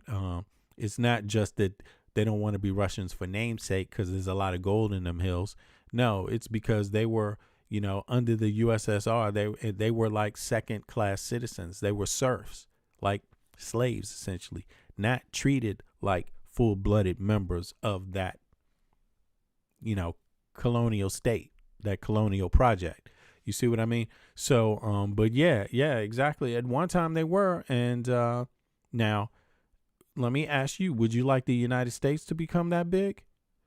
That's my question. Let me turn this over. Does anyone want the United States to be as big as Russia geographically? If you're for that, put a 1 in the chat. If you want the United States to expand to the size of Russia, put a 1 in the chat. If you think that's fucking crazy, a crazy idea, and you don't want that to happen, put a 2 in the chat. I mean, keep in mind, this is the size of the United States right now. It's not that big geographically. Let's go over to Russia. This is Russia, you see? And they want to expand. And they want to expand. You know, do you want Russia to expand? Do you want the United States to expand? What do you want? Do you want United States to just say, hey, fuck Canada, man. You're part of us. You've always been part of us. And, you know, it's an accident that you became, you know, that you became Canadian. You should have never been Canadian. You're supposed to be American. You know, we're the same people. You know, if you want the United States to get bigger and Russia to get bigger, put a 1 in the chat. If you think that's garbage, put 2 in the chat. I mean, just to be clear about it, I think it's crazy to want Russia to be bigger than it already is, but you know. That they are favoring one side over the other. That could not be further from the truth. I have watched as the president and his team have worked around the clock overnight with both sides on endless phone calls, endless meetings to try to bring this war to a close. That's White House Press Secretary Caroline Leavitt yesterday on President Trump's revised peace plan for the Russia-Ukraine war after productive talks in Geneva. While there are no official plans for Ukrainian President Zelensky to go back to Washington soon, his officials are now pushing for a meeting before the end of the month. Top U.S. military officials reportedly meeting with the Russians and the Ukrainian leadership in Abu Dhabi today as Russia and Ukraine traded deadly strikes overnight. Joining me now is Fox News senior strategic analyst. He is chairman of the Institute for the Study of War, General Jack Keane, back with us. General. Let's hear Fox News and see what they got to say. Great to see you. Thank you so much for being here. Well, I don't see the problem with Witkoff. Witkoff is a good guy, man. I've known him all my life. There's nothing wrong with a real estate agent negotiating, national interest. Of this peace plan between Russia and Ukraine. Well, certainly it got off on the wrong start because it seemed so one-sided towards Russia. And the people who put this together. Damn. I mean, even Fox is dissing Trump at this point. Certainly didn't expect it to be leaked, but in Washington, D.C., unfortunately, a lot of things do get leaked. And I think given what's taken in terms of stitching together a revised plan, they probably would like a do-over on that first one. But look, it has always been a process. It always was a start point to negotiations and knew from the outset this thing has got to be modified. And that's what the meeting in Geneva was all about, led by Secretary Rubio on the United States side and Chief of Staff to President Zelensky Yermak on the Ukrainian side, and then they brought European leaders in. So I haven't seen the results of it. That is really good. Nobody wants the U.S. or Russia to get bigger. I mean, I'm just saying, I wouldn't even understand it myself. It's not necessary. If you say you're so close culturally to people, then why can't you just work together with them, even if they are their own goddamn country? That, to me, it kind of shows you the way Russia is treating Ukrainians. It shows you they're not the same people. I mean, if you ask me, is this how you treat people that are closely connected to you, that are culturally connected to you? Is this how you treat them? Like, I don't get it. I don't get it, but it's hard for me to comment what's in that plan. But certainly there were so many no-go things in the other plan that they had to modify that. There likely are still some very contentious issues that need to be resolved. The numbers, are sort of irrelevant when people say 80% of the plan is workable and 90% of it is, or there's only a few things that need to be still negotiated. Well, those things that still need to be negotiated, can be deal breakers because there's so much at stake. Let me give you an example. Russia wants the Ukraine to give up the rest of the Donetsk region. And again, just to look at this again, when they say Donetsk, right? When they're saying Donetsk, what they're meaning is this waterway, this whole, look, this is exactly what they're meaning. Look, let me show you right here. Basically all of this. That's basically what that means. I mean, maybe Donetsk is a little bit, slanted like that. But essentially what they're saying is they're going to cut off Ukraine from sea access. That's what they're really after, right? That's the biggest goal. That's the most important goal. Whether they get all of this too, that's secondary. They could do this and they're happy with that. You see what I mean? And that's what they mean, because the Donetsk is something like this area right here. See, that's why he keeps saying Donetsk. You know what I mean? Because can y'all see that? What I'm showing? Let me show you the area again. If he can get this area, can y'all see this? This is what he means by the Donetsk, because it cuts off the water access here in Odessa, right? So this is what he wants, and essentially, if you get this, you may as well get the rest of this shit too. You may as well just, because look, then that would be like Russia coming here, and around here. So it will also cut off this whole half a region anyway. That's right here, here, you see, and here. You see what I mean? All of this region right here, it won't go just like this. It will, but eventually it will be, this little triangle area will be also hit. You see, so don't settle for Fox News and CNN's conversation on the matter, and because they're not really being clear enough for every person to totally understand what's going on or the significance. You see what I mean? And you have to understand the significance here for your life. Now, I'm not saying if you're pro-Russian, I can understand the logic if you pro-Russian. But if you're American, Canadian, if you're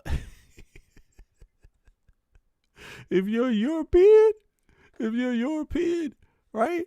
I would not understand the logic. that's going to create another issue. That's a different sphere of influence. That's a different economic pool. You see what I mean? Like, so if you're in this pool here, your pockets are going to be affected somehow. And if it's not affected so fast, look, I mean, this is sometimes I just wonder, like, how long does these conflicts have to go on? But what you're dealing with up next is Turkey, right? You're dealing with Turkey. Now you see, I mean, this whole area is just, it's, again, can be easily become a hot mess, you know?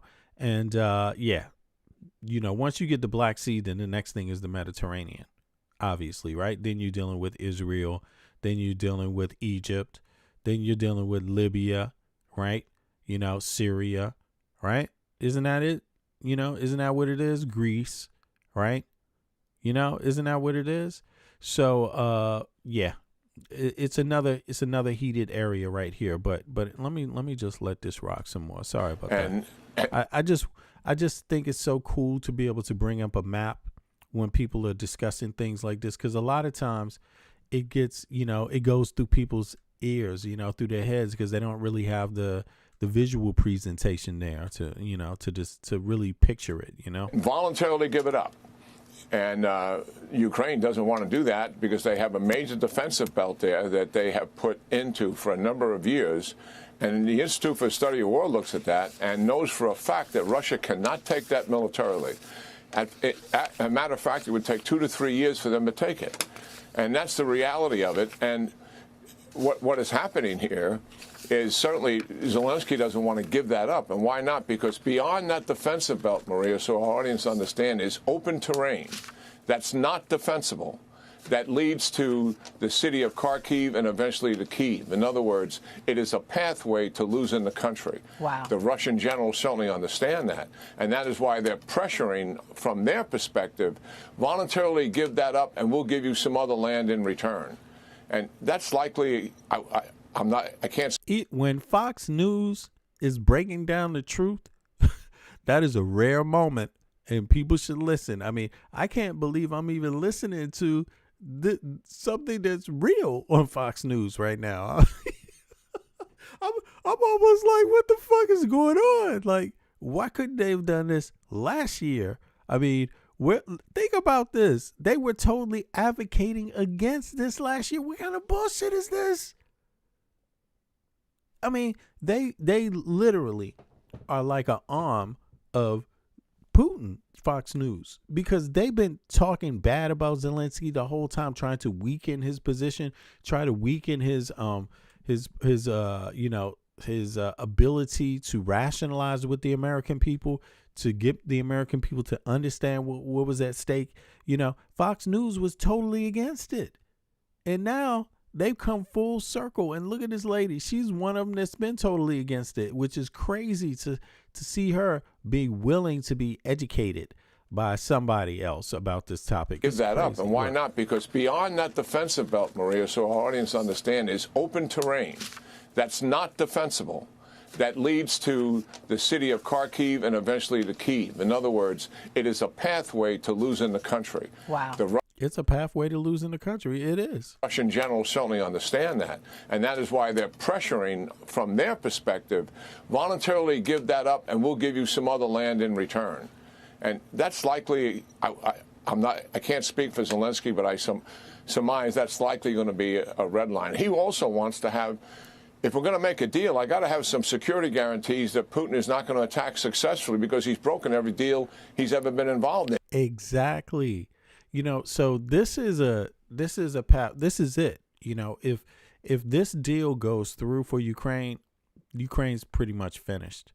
Not totally finished, but drastically, deeply finished, because, you know, I won't say that. Maybe that's going too far, but it seems like it would weaken them to an unnecessary point. Like, if you want to be fair and allow, you know, Ukraine to exist, then it's going to be pretty, as you know it, it's pretty much going to be contingent on making Russia make concessions, you know. And the concessions need to be some of the land that they took and stole, you know, and because otherwise you're just inviting another attack. And listen, going back to this map, a lot of people may not understand it when they look at the map, right? But just take a look at the countries, right? Just take a look at the countries that are here and ask yourself, again, like somebody else pointed this out, how many of these other countries used to be USSR, right? And imagine what pressure that's going to put them on. Georgia used to be, they fought Russia off, you know, this whole area used to be, you know, and they broke themselves off from Russia essentially, you know, and right, even up to here, I believe Belarus, right? Even, isn't that right? Let me see. Let me go over there because I hate to say things incorrectly. And let me see here. What nations?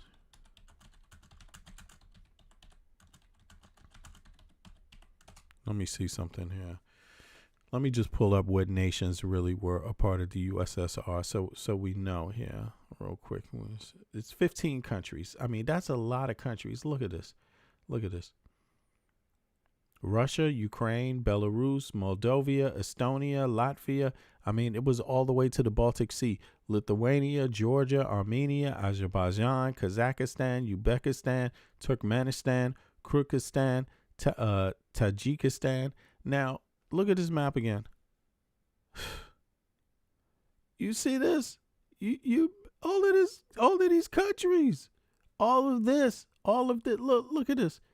This is crazy. All of this right here.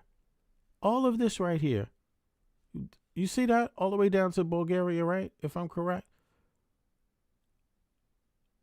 Okay, not down to Bulgaria, but here.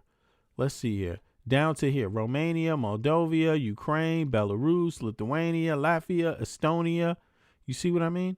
That's Hungary. What did it say? Hungary also? Armenia. Okay, no. So that was the west. And now the east is here. The eastern part is over here, right? All of this too. You see what I'm saying? That's a huge area. And none of these people want to be Russian. You see what I mean? And yeah, exactly. So Russia already has taken this much. They've already taken and secured this much, and they're asking for more. They're asking for more. They want more, essentially. They're asking for this too. They want this to be part of it also. You see, and which will eventually turn into this.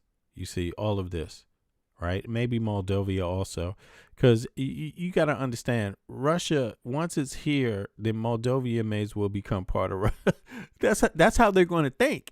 They're going to think Romania too. I mean, and they have a lot of ways of exerting influence, you know. It's, on the ground, tampering with what? Elections or corruption scandals, these kind of things, ways that soften up people on the ground in their government, you know. So let's hear some more what he got to say. And in Ukraine and in Syria. Right. So he wants some forces in there to make certain he's not going to attack, some means of deterrence. And that has to likely get worked on. And the administration certainly understands all of the points I'm just making. And those are things that are works in progress going forward here. So there's much more work to be done. But give the administration some credit here. I mean, here's the president. He's been into this for months. Putin blew up the Alaska summit in a sense and wasn't going to cut any deal. But here we are back, a couple of months later, trying to stitch something together to see if we can make it work. Listen, they have lost more ground under Trump. They've lost more ground. This is not the ground that they occupy now. It's not the ground that they occupied when Biden was in office and Kamala Harris was in office. Now they've taken more land. I'm sorry, but there is no good outlook on this for the U.S. or this president. This president has failed Ukraine. It's that simple. If you just look at the data, and they want more. They're at the table like, we want more. They already took some under Trump. The last 10 months, let me see something here. Let me see.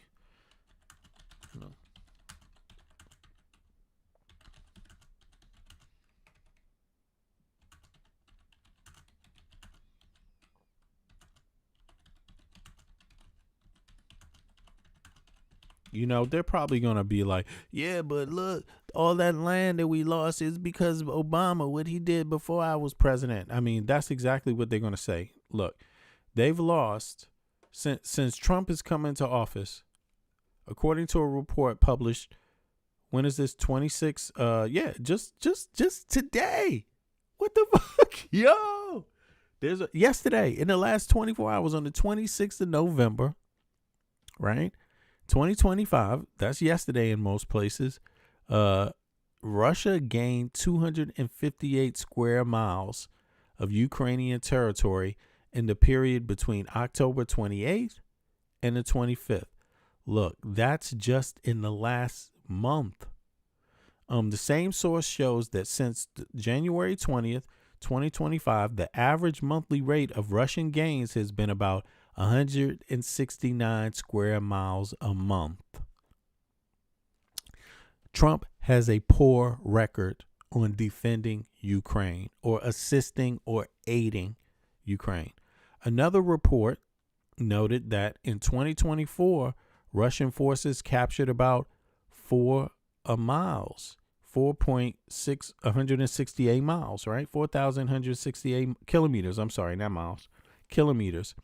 That's 1,600 square miles of Ukrainian territory. Okay, what that implies for the last 10 months. If we take a monthly average figure of 169 miles as roughly representative to apply it to over 10 months, 160 times 10 is 1,600 square miles. Yep. And that's 4,380 kilometers. Right. So that's bad. That is very bad. So Trump doesn't have a good record on Ukraine at all. Absolutely. He has a worse record than Biden, basically. Give them credit for doing that. Absolutely. Despite the awkwardness of the beginning of the process. Yeah, but I mean, what is he talking? See what I'm saying? He's like, you got to give them credit for that. What the fuck? Credit for what? Losing? Credit? Look, he's suggesting, and this is where the gaslighting and the sickness comes into play. Just a straight up cap. Saying that you have to celebrate someone losing how many square miles? 1,600 square miles in 10 months. That's bullshit. 1,690 square miles in 10 months. Losing that territory is supposed to be something you have to give Trump credit for. That's 169 miles a month being lost since Trump has come into power. Trying to stitch something together to see if we can make it work. Yeah. That's what that is, trying to stick something together to see if we can make it work. That's what that is? No. This is like, it seems like, it just seems like you can't do worse. You can do worse than this. I don't see how you can, though. I don't see how you can because, I mean, to me, it seems like Russia's getting everything that they want anyway. It doesn't really, I doubt they have the capacity. Keep in mind, they don't want to increase too much militarily because they don't want to draw in other NATO nations. They don't want to draw in the EU nations, They don't want to totally freak out the EU nations. So in a way, Trump is helping them manage this attack. You see what I mean? Just by using Trump as like a veil for themselves. Trump is really a manager. He's almost aiding Russia himself, basically. I mean, essentially, he's assisting Russia. He's not assisting Ukraine or the EU, basically. He's not, or NATO. He's not. Absolutely. I don't see it. In my opinion, it doesn't look like it. Give them credit for doing that. Absolutely. Despite that. And Fox News may kind of string the American people along. Like, you got to give them credit for doing that. For what? The awkwardness of the beginning of the process. Yeah, but I mean, Putin is the wild card, right? I mean, doesn't any deal doesn't any deal mean that Putin is going to require that they want more territory? You see, it seems like she's capping too. That's what I mean. This might as well be Russian state television because she's making it sound like Putin has a stronger military. Like the U.S. military doesn't engage regionally in conflicts anywhere. Well, it sure did for Israel. It bombed the hell out of Iran. You see what I mean? Like, make no mistake about it. Had the U.S. armed Ukraine with more weapons, Ukraine would already solve this problem, basically. But it's been several times where the weapons were slowed down. You know, distribution of weapons came in. Then you got Trump, and he slowed it down even more. I mean, it's obvious. It's obvious, you know. So this is a decision, not a question of whether Ukrainians could have done more if they were armed properly or if they had the full support of the U.S. government. I mean, they could have done a lot more, and most militaries do when it's like that. You know? Territory. I mean, the territory that you just mentioned in terms of the path to taking over the whole country, that's critical. But any deal is going to mean that Putin wants more territory, right? Is anything going to land with the Ukrainians? Yeah, well, they likely may be able to work out something with the Ukrainians, but, you know, Putin, he hasn't given up one concession in all of these months that we've been negotiating with. And why hasn't he made any concession? Because he got Trump. He don't have to. Because he sees the more the war gets protracted, sure, he'll come to any negotiation you want to have because that delays outcomes. The more the war is protracted and the more the killing goes on, he believes he can weaken the resolve of the United States and its leadership, the European and their leadership, and by continuing to kill Ukrainian people, put pressure on Zelensky to make concessions. In other words, what Putin is doing by keeping the fighting going and desiring to protract the war, he wants to break the will of those who are opposing him. And after all, warfare is fundamentally a test of wills. And it comes down to that. And that's where Putin is coming from. He wants to break our will here because we're all so frustrated with the dying and the killing and the war going on closing on 4 years. Yeah. So he has been a very tough negotiator. He talks nice, but he plays hard. He's been a tough negotiator. I think it's because you got basically a soft ice cream cone that he's negotiating against. I mean, Trump hasn't put up any type of resistance to Putin. You know what I'm saying? Like, he hasn't given any type of resistance and shit. They're like, Putin has been tough as nails. Sounds like Russian state TV, if you ask me. In any case, on to the next one. We got Elon Musk here. Another Elon Musk scandal. And who knows when that's going to change. But hold on. What is this here? What does it say? 2 seconds. Let me make this a little bigger on the screen. It says the Justice Department requested a judge to stop the deposition on a former Department of Government Efficiency head, Elon Musk, in a lawsuit accusing him of spearheading the effort to what? To spearhead the effort to, what is this? To spearhead the effort to what? Eliminate the U.S. Agency for the International Development. Oh, right. Exactly. Let's see here. Exactly. Let's turn this up some. What is this? Okay, then they say, what else did they say about this? The Justice Department altered or cited limitations on having executive branch. What? Plaintiffs have not made and cannot prove there are exceptional circumstances. The Justice Department wrote saying a protective order is warranted. Okay. Oh, really? Have you heard about this case? The U.S. aid. Okay, this is right. The U.S. aid employee suing Doge also accused Musk of using authority outside his scope as a special government employee, a designation he had for the first ride. Exactly. So this is catching up to the administration also.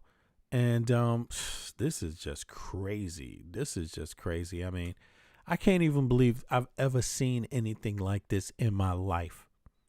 Just any president walk in, create a new role out of nowhere, walk in the richest man on earth right up into your Treasury Department and other government departments, other government buildings and departments, essentially. This is like, it's crazy. It's crazy. I mean, and will the American people ever get justice? I mean, what right do the taxpayer have to their government? Essentially to write the rules, to create the rules and expect people to follow it or be punished. I mean, what right do the American people have to that? This is crazy. It says here, let me see. Functionality and want damages for harm to their careers and financial security. Okay. For an investigation that declares Doge. Okay. Against, what else does it say? Let me see here. Musk role and powers as the former special government employee will likely be an important crux in deciding the lawsuit. Okay, yeah. I mean, this is ridiculous. The richest man on earth. From one day to the next. Now, he basically bought himself this position. He paid for it, He essentially threw so much money behind it that he could get access, all this access through Trump. And I mean, this is, imagine what other country could survive something like this? Could another country survive this? Could any EU nation survive someone doing this, buying off everybody? Yeah, I'm curious about that. Like, I don't think it's possible. And I think the bottom line is the U.S. has 360 million people. If it's having a hard time shrugging this off, then everyone else will probably be owned by now. That's how serious this is. I mean, and it's an embarrassment that he was allowed to get this access. But you have Donald J. Trump, who's willing to do this shit. You know what I'm saying? Who's willing to do it. And now, then you have the voters that are willing to continue to keep voting for Trump and supporting people like Trump. If they don't support Trump, they're going to support somebody like him the next time. It's going to be someone that doesn't care about the laws, someone that doesn't care about a decent wage for a job, doesn't care about health care. Not really. They're going to privatize health care. That's what they want. Someone that wants to keep education system, privatized, without equal access for people or access for everybody, every citizen. They want to do it the same way that they want to do healthcare.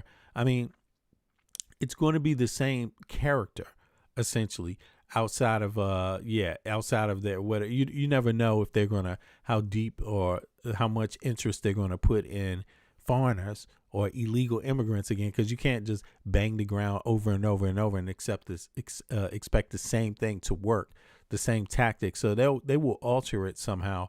But to me, I think you can only get better from here if you acknowledge it. You can only go up. But I don't think every American is ready yet. I think Americans are still looking to figure out exactly what their ethics are, How are they feeling if you internally? ask me. Jake Sherman has a report out this morning that a lot of Republicans are. I mean, this is the healthcare. Folks are claiming to turn against Trump, but I don't think they're going to turn against his policies. I think they will turn against him. Some of his policies they will turn against, but I still think a lot of the ones that are troubling, they will maintain. Like this thing about healthcare, they don't want healthcare to be for everybody, and they don't want education to be for everybody. They want it to be for people that have money, basically.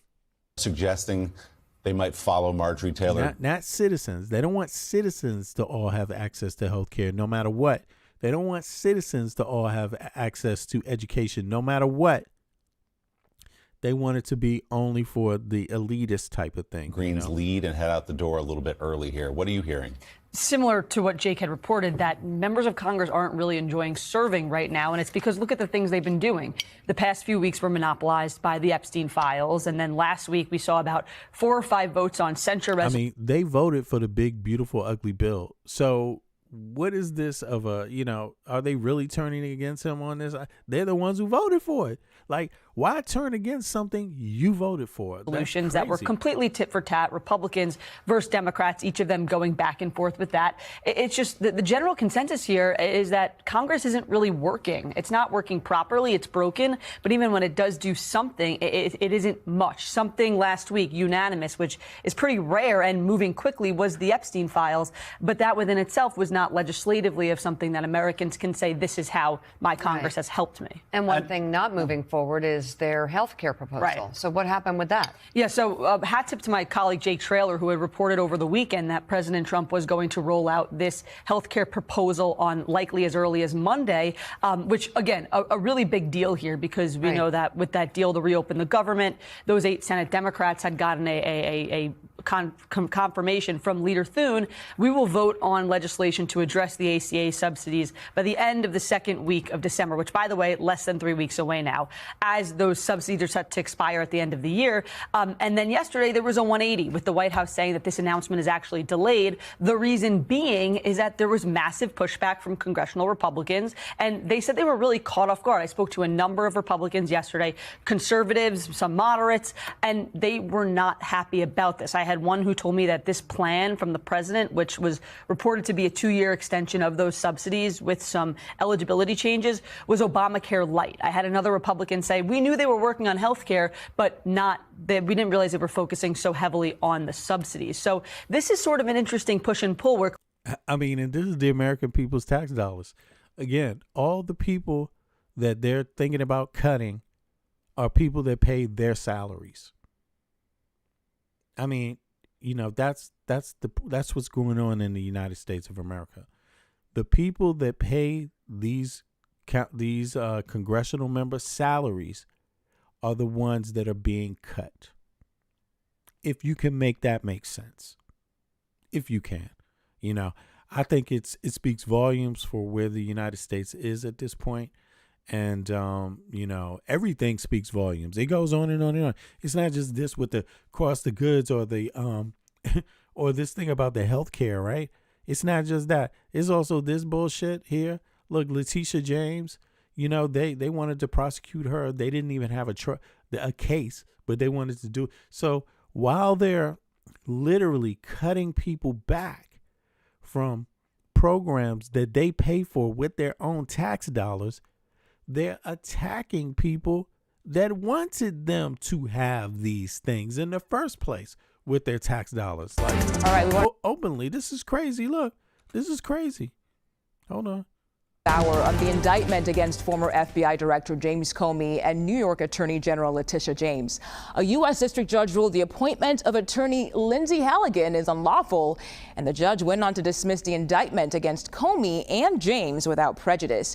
So they just went, they hired someone, the same administration that cut your benefits, that cut your SNAP, that's cutting your health care. It's the same administration going after people that wanted you to have SNAP, want you to have health care.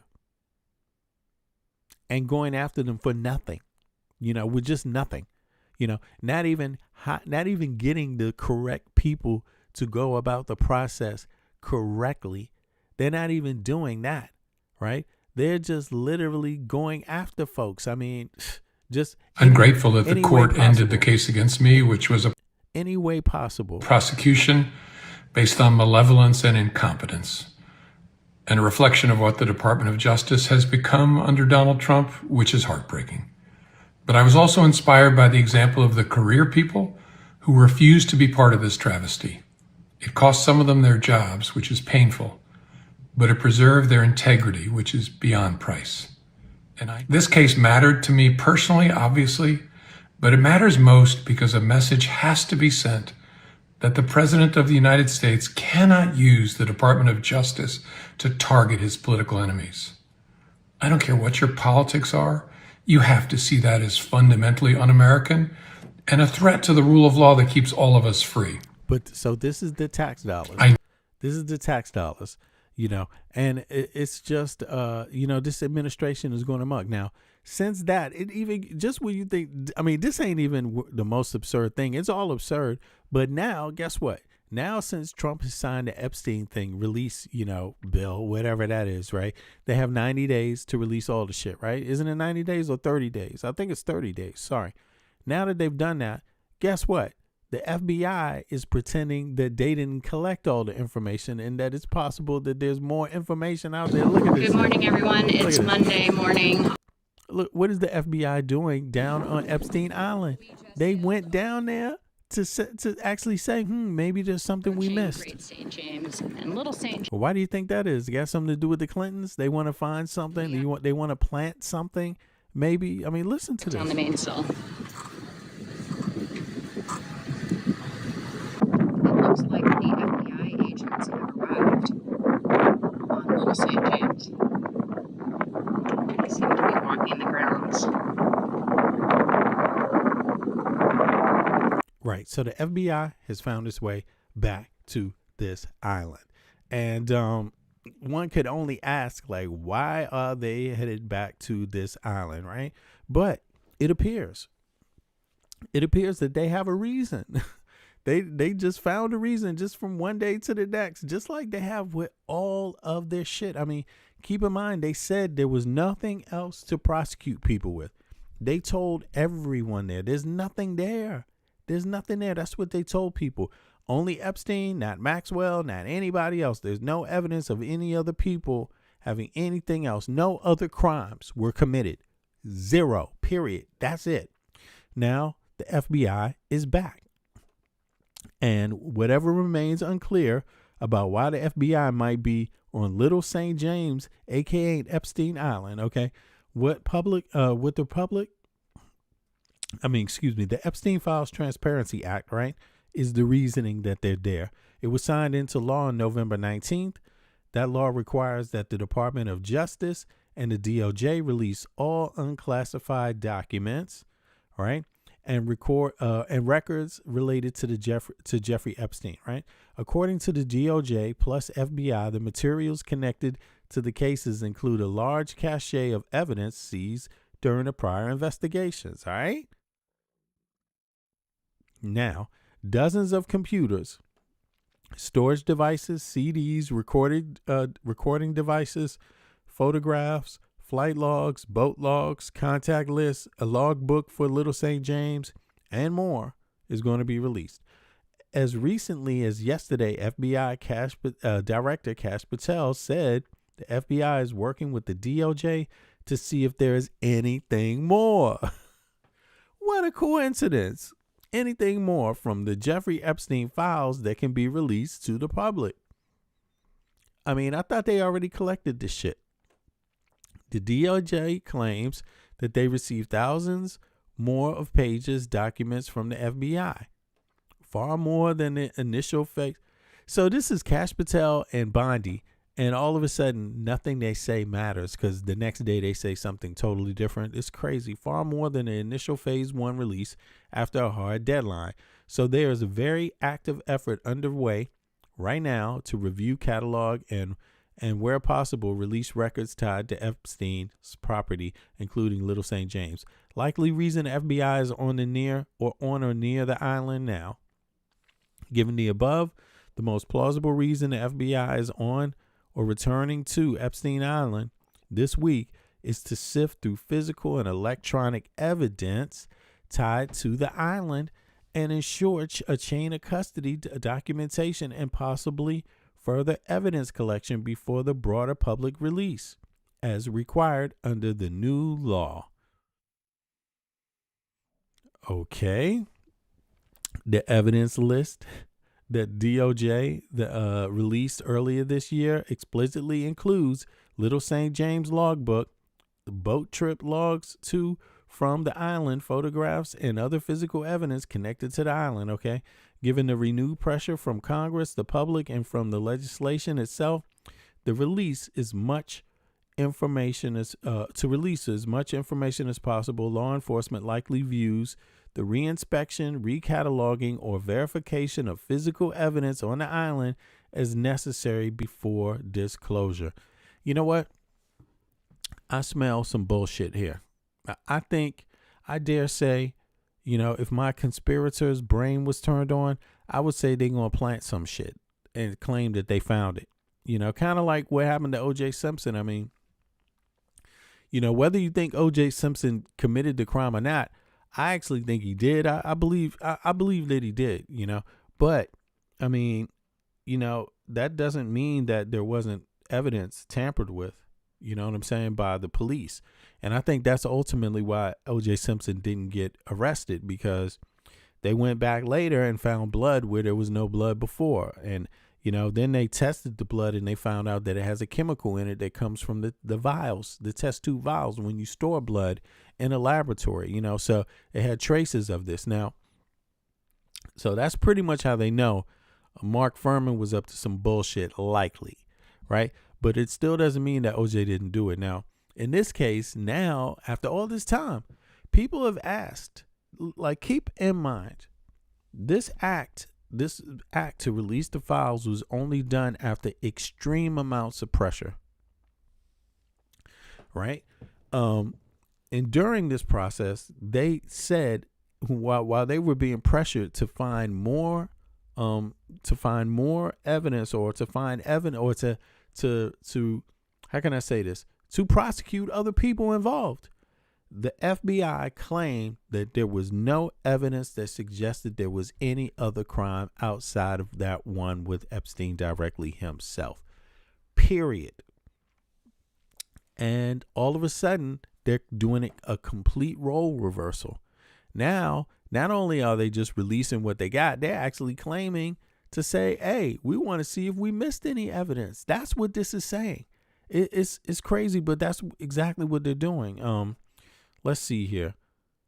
Publicly detailed. Okay. Because of the privacy, legal protections, protective orders, and likely some presence of victims related materials, some of which may involve sexual exploitation evidence, many records are expected to be redacted. Right. But we know that. The recent memo from the DOJ FBI July 2025 concluded that there was no credible evidence of a client list or that Epstein systemically blackmailed prominent figures, which no evidence, huh? I mean, do they have evidence now from Jeffrey Epstein? I mean, why is it that nothing they find is incriminating to, or points them to another crime being committed? Why is it that? I mean, you could find evidence. You could, Jeffrey Epstein, they could find an email where it says, I'm going blackmail Trump. And they would be like, no other evidence. No, why should we just believe Jeffrey Epstein? Why should we believe his emails? Why should we believe what he says in the emails?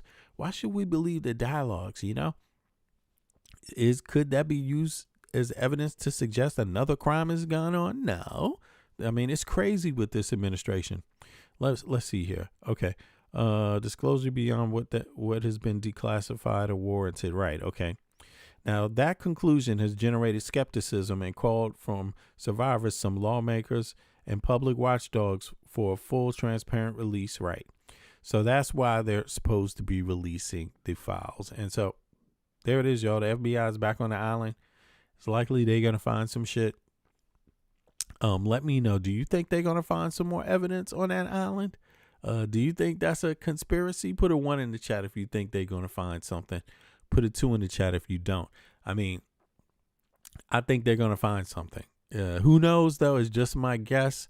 But I'll put it to you this way. I wouldn't be surprised if they found something for sure. Some new evidence. I mean, I wouldn't be surprised. And I wouldn't be surprised if it has something to do with the Clintons because, I mean, this, Trump has been going after Clinton for some time. MAGA has been going after Hillary Clinton for some time. And they said a whole bunch of things like Hillary Clinton was drinking, baby blood on Epstein Island. That's what they were saying in the MAGA sphere. They were claiming that, Democrats are at the root of this Epstein thing, although they said it was a hoax also. Kash Patel said it was a hoax. Kash Patel literally said everything he had been told turned out to not be true. It was lies. He said that while being the FBI director. When they asked him to release the files, he was like, no evidence here, no evidence there. He said it, and he said it, to the public. So it seems like they flip-flop a whole goddamn lot. And it seems like this is going to be another case of, fuck it. If I have to find something, I don't know. It just, I wouldn't be surprised is what I'm saying. Yeah, and it's so sad. Again, we pay for this. This is our tax dollars at work. This is our ancestors. If you're an American citizen, our ancestors' blood, sweat, and tears at work. You know, you be the one to tell me, this is how Cash keeps his job. Basically, yeah, exactly. This is how he keep his job. I mean, he is on the. Speaking of Cash Patel, I mean, he's having a hard time right now. Apparently, I mean, this is his name has come up recently in all types of reports, right? So this is just what has gone on recently, and it doesn't seem like it's going to get better for Cash Patel, but now we're coming back for some. But it can get better now. He's not giving up. He's like, shit, I better get to work.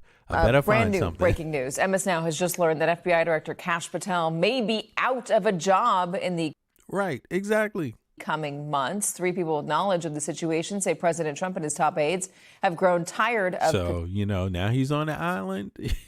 He's on Epstein Island again, looking for more shit, digging for gold. You know what I'm saying? Patel and the unflattering headlines he's been generating recently, including using a government jet to visit his girlfriend and enlisting a SWAT team as her security detail. Joining us, MS Now Justice and Intelligence. Yeah, so, anyway, that's it, y'all. That's all I got for today. It's been really cool hanging out and getting a chance to catch up with folks. I was a little off time this week, right? I was a little off time, but I'll be back with you. I'm going to give it a break for like 2 hours, and then I'll be 3 hours. I'm going to be back with y'all. I'm not sure what time it is. In the U.S., what is it right about now? It's like 9 p.m. Yeah, I'm going to be back like 2. So in a few hours, and 5 hours from now, something like that. But until then, please be safe. And God forbid any of you have any contact with ICE or anything like that, but be safe also. And appreciate that, Chris. Yeah, no worries. Yeah, thank you all. I'm always happy to host. By the way, thank you, the subscribers and the listeners and the people in the chat always that come out for me. I appreciate that, because to be honest, without you guys, I wouldn't be here. There wouldn't be any other purpose for me to be here, But it's good for us to chop it up so we can enhance the conversation on what it is to be American, enhance the conversation on what it is, on the perspective, enhance the perspective on the conversation too, because, as you can see, you can't rely on legacy media to do everything. You can't. Hey, right now, American citizens, what we got is ourselves. That's what we got. And we can't rely on anybody, to be Bits. I see you. Thank you for the memberships. Of course, everybody thank Bits also for the memberships, but right now we got. We can't rely on Congress to do anything. Impeach Trump. I mean, we can't rely on the Senate to do anything. Impeach Trump. We can demand it, though. And I'm going to tell you, today is actually, we 1 day into blackout, right? The blackout's going to last until December 5th. Try to keep your money to yourself and in the hands of people that care about you, the businesses that care about you. From what I hear, Target is taking a serious hit this year.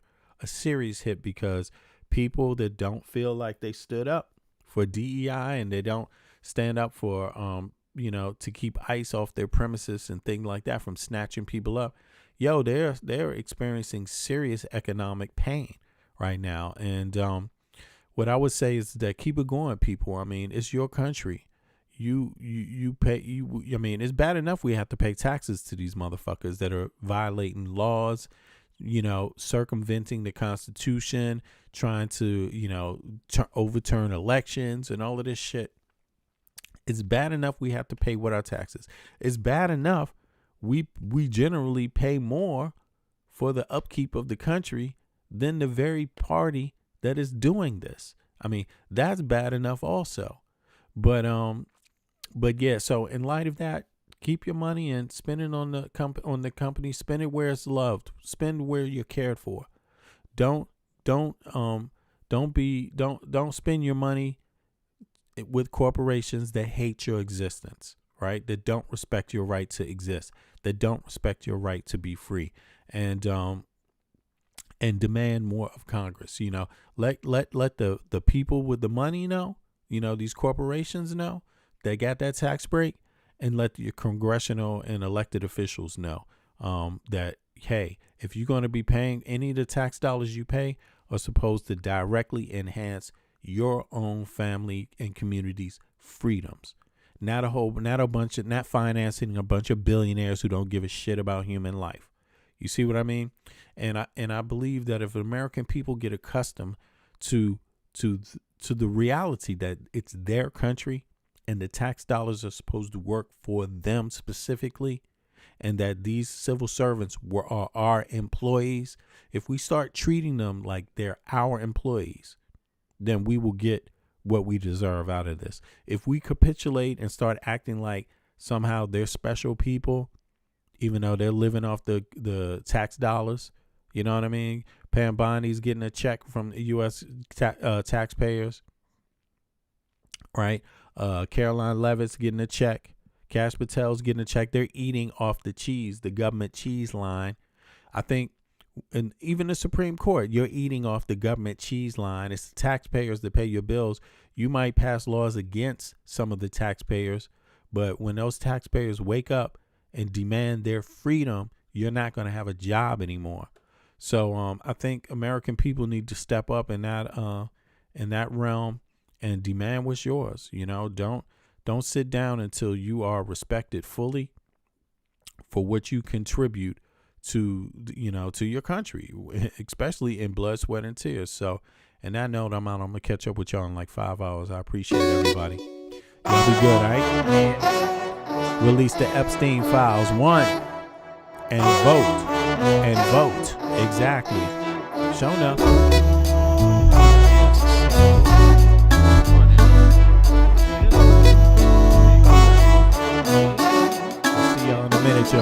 Can you feel it? Nothing can save ya, cause this is the season of funky behavior. I came to relax your mind, you can recline. On what? On this here rhyme. I like the style, I'm staying for a while. It helps me show cats that I'm versatile. I'll touch your dial, turn your frown to a smile. I'll make you feel like you're having a child. So relax and open up, child. I'm about to make you walk what? Pimp style or pimped out style. You don't understand the logic. See, if you don't have it all, I'll take a deposit. I got shit for you, it's alright indeed. It's like going to the garden and planting the seed. It might tickle for a second, but it won't bleed. So just relax, just hear a dope track. The vibes is real nice, everything is real fat. You don't have to do work, we do that. It's the type of place where you can wear your hat. Just relax and just hear a dope track. The vibes is real nice, everything is real fat. You don't have to do work, we do that. It's the type of place where you can wear your hat. Your entertainment at the same time, edutainment. In other words, you could call it bet. What I'm saying is that I'm here at your service. It's hard work, but then again, I deserve this. I'm helping people enjoy their spare time.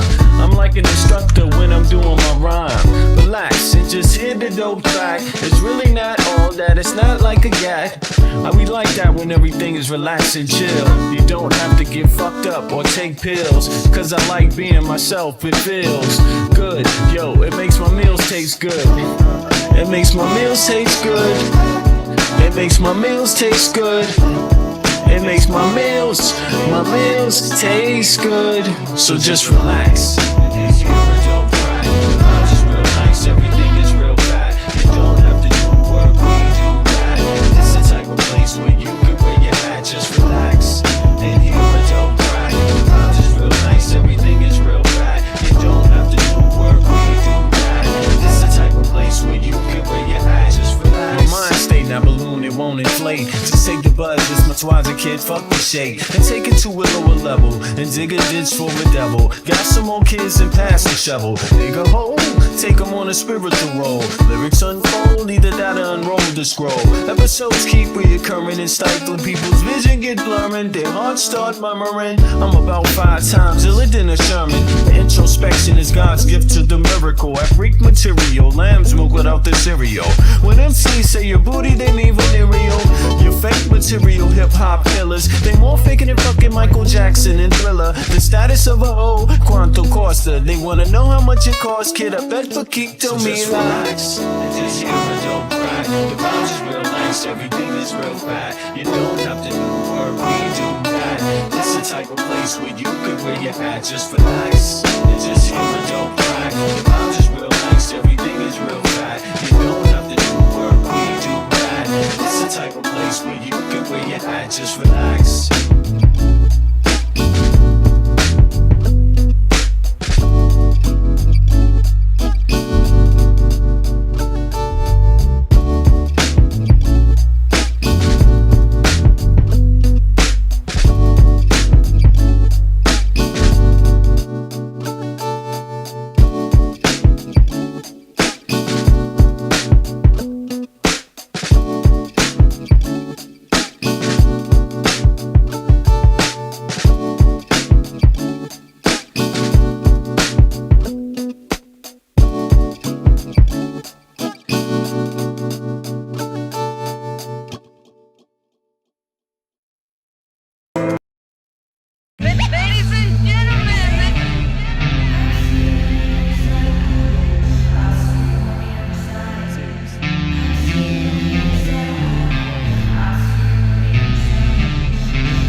They want war. Crime babies looking for food. Starvation, the recipe. People subdued. When the people you trust got it in for you. Deceit is the word of the day in every clue. Don't let it go. It's from the days of old. Time is up, but some still do not know. Can I make up my mind? Is it worth the dime? Do I have to take a minute just to make it mine? Life's never fair, but don't listen to the TV. Go out and take a listen to the streets with the people in the slums and the homeless bums with degrees and degrees sitting under a tree. It's not easy in the world for the poor man, the one that brought you to reality. See, they don't want you to know about the black sheep. Even 7 roads to the 12 families all around the globe with an ancient code. Is it really asking a lot to say a dead old? Cause we sitting on the earth looking back at extinct. Then I'm standing on some ground that's about to sink. I ain't scared for a minute, I ain't about to blink, but I documented for the world what I see and think. Feel we on the call and up and we on the break. All Congress gonna do is waste paper and ink. Vote or die. You voted and you'll die. You can have it both ways, can't say it's a lie. You can march all you want, but they playing you wrong. They only understand war, it's the same old song. They want war, all they really want is a war. Diversionary tactic to make the big score. The diamonds in the morning, you know they want more, but they wanna keep you low, so they manifest the war. War, all they really want is a war. Diversionary tactic to make the big score. The diamonds in the morning, you know they want more, but they wanna keep you low, so they manifest the war. Like a lotus coming out of the mud with colors, I create envy in those with power but jealous. I unify the poor with my song, the hell with the others. Descended the way they treat indigenous brothers. Cause I understand we link forever. They try to hate us even though that we keep it together. I'm not talking about controlling the air or the weather. I'm talking about maintaining the truth, the high endeavor. A rebel drops bombs in the midst of trouble. The free world counterattack and now there's double. But nature gets the shit in the way to settle. If you stop the machines for a minute you might hear, but they won't cause the TV's